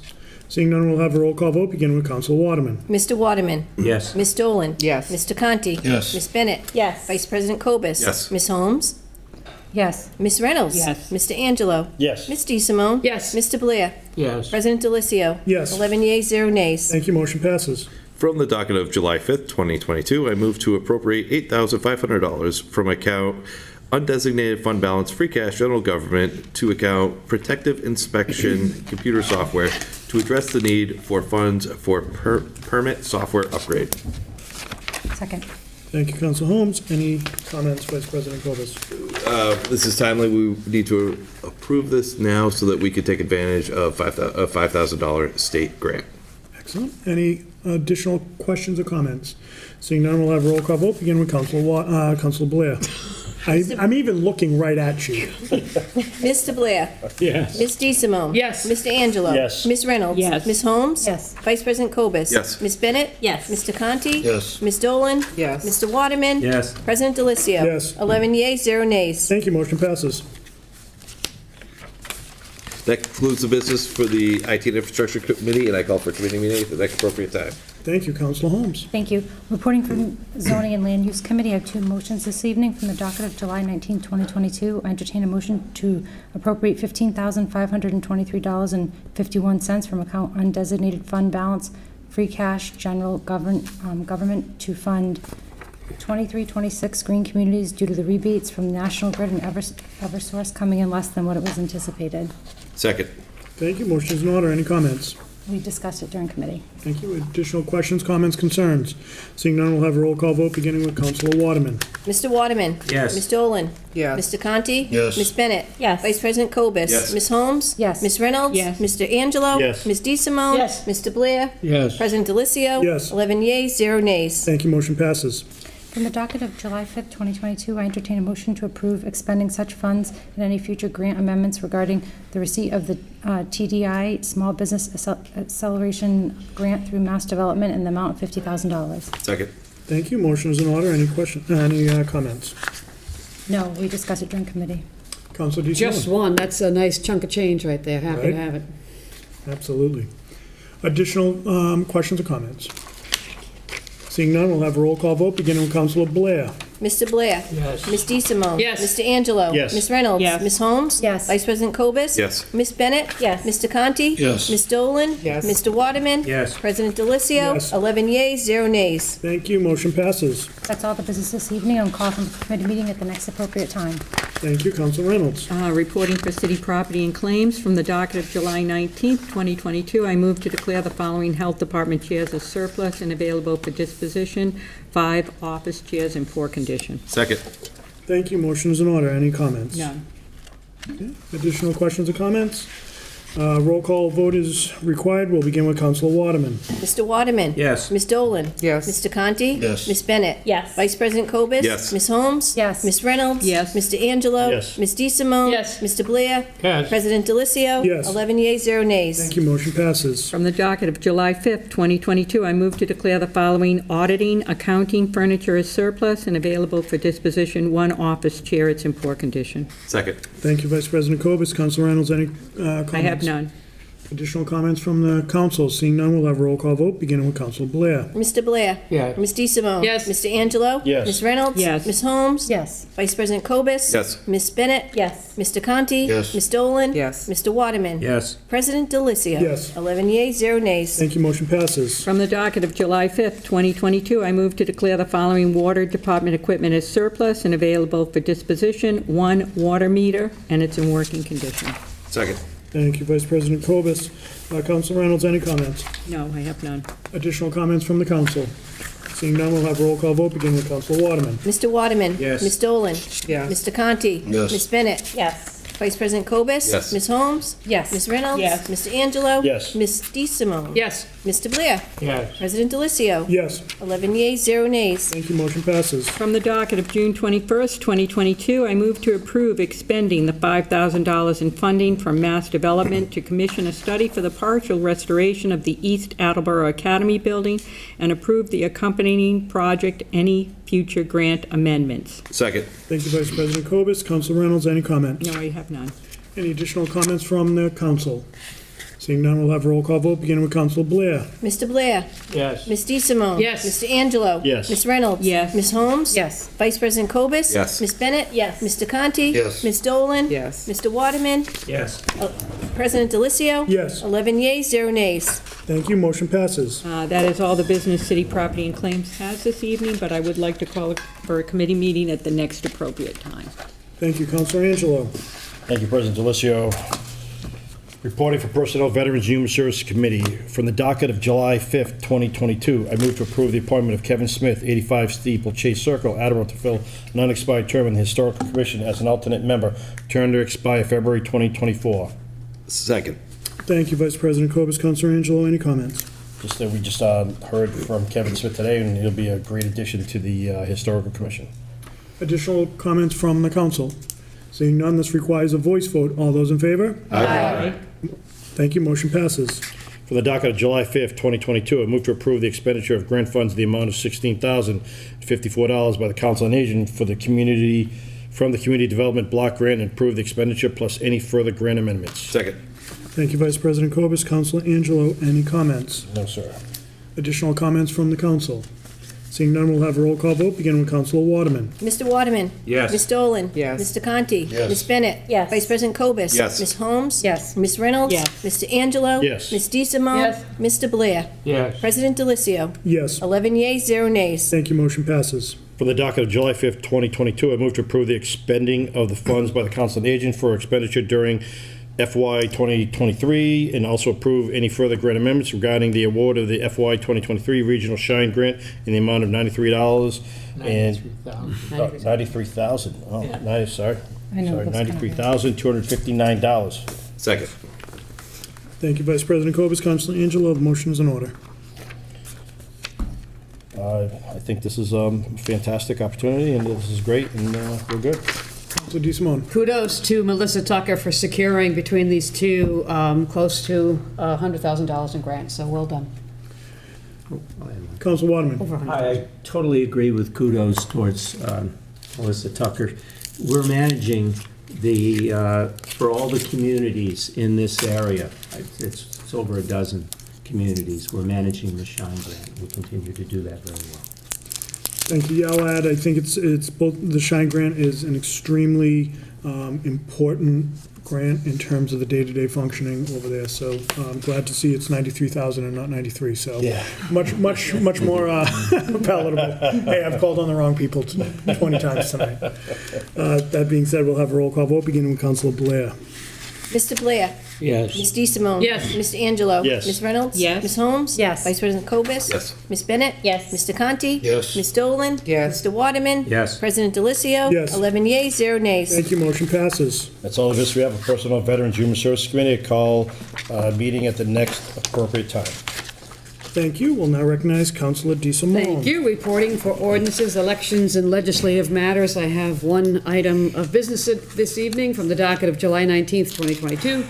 I move to call for a public hearing on August 16th, 2022 to discuss the amendment proposal for Section 7-9 of the revised ordinances. Second. Thank you, Councilor Holmes. Councilor DeSimone, the motion is in order. Any questions? Any No, I comments? just want to get this through as soon as possible. Thank you. Any additional questions or comments? Seeing none, this requires a voice vote. All those in favor? Aye. Aye. Opposed? Motion passes. That concludes the business for this committee. We look forward to a meeting at the next appropriate time. Reporting public safety emergency management, we have no business to bring forward. Thank you. We have, Everybody have a great summer. See you in July. not quite yet. We have no new business, but we have two pieces of old business, for which I'll recognize Councilor Conti. Thank you, Mr. President. From the docket of June 7th, 2022, I move to append vote number 13 taken June 21st, 2022, where we voted 11 yeas, 0 nays to approve the water fee of $5.51 per 100 cubic foot for fiscal year 2022, and add the following. This rate applies to consumption on and after July 1, 2022. Bills that span the old rate and the new rate will be prorated appropriately as they were for the previous rate increase. Second. Thank you, Vice President Cobus. Councilor Conti, the motion is in order. Any comments? Yes, if we didn't do this, there'd be a bunch of really upset people in the next water cycle because they'd get billed for the full rate, and the full rate didn't take effect during their full term. And seeing as how my electricity bill went up like $100 last month, I think they would be pretty irate if their water bill went up a couple $100 in 1 month, 1 quarter. So I would encourage my councilors to support this measure. Great. Thank you for the explanation. Additional comments? Seeing none, we'll have roll call vote, beginning with Councilor Waterman. Mr. Waterman? Yes. Ms. Dolan? Yes. Mr. Conti? Yes. Ms. Bennett? Yes. Vice President Cobus? Yes. Ms. Holmes? Yes. Ms. Reynolds? Yes. Mr. Angelo? Yes. Ms. DeSimone? Yes. Mr. Blair? Yes. President Delicio? Yes. 11 yeas, 0 nays. Thank you, motion passes. Thank you, Mr. President. From the docket of June 7, 2022, I move to append vote number 14, taken on June 21st, 2022, where we voted 11 yeas and 0 nays to approve the wastewater fee of $10.20 and $11.10 per 100 cubic foot for the residential and industrial respectively, and add the following, that this rate applies to consumption on and after July 1, 2022. Bills that span the old rate and the new rate will be prorated appropriately as they were for the previous rate increase. Second. Thank you, Vice President Cobus. Councilor Conti, the motion is in order. Any comments? I do not. Additional comments from the council? Seeing none, we'll have roll call vote, beginning with Councilor Blair. Mr. Blair? Yes. Ms. DeSimone? Yes. Mr. Angelo? Yes. Ms. Reynolds? Yes. Ms. Holmes? Yes. Vice President Cobus? Yes. Ms. Bennett? Yes. Mr. Conti? Yes. Ms. Dolan? Yes. Mr. Waterman? Yes. President Delicio? Yes. 11 yeas, 0 nays. Thank you, motion passes. Before we adjourn, just want to remind everyone, this is the last meeting for this session. We will not be meeting again until July 19th, and then that's a Tuesday, the third Tuesday in July. We'll then be meeting that Thursday night, the 21st as well. I want to thank everyone. The last 2.5 months has been a lot of heavy lifting, a lot of special meetings, a lot of things outside of our control. I think this council's starting to find our stride. We're not always going to agree. Tonight was a great example of that, but we did it in a professional, courteous manner, and really proud to be part of this council. So that being said, have a great summer, and I'd entertain a motion to adjourn. Second. All in favor? Aye. Aye. Opposed? We're adjourned until July at 9:32.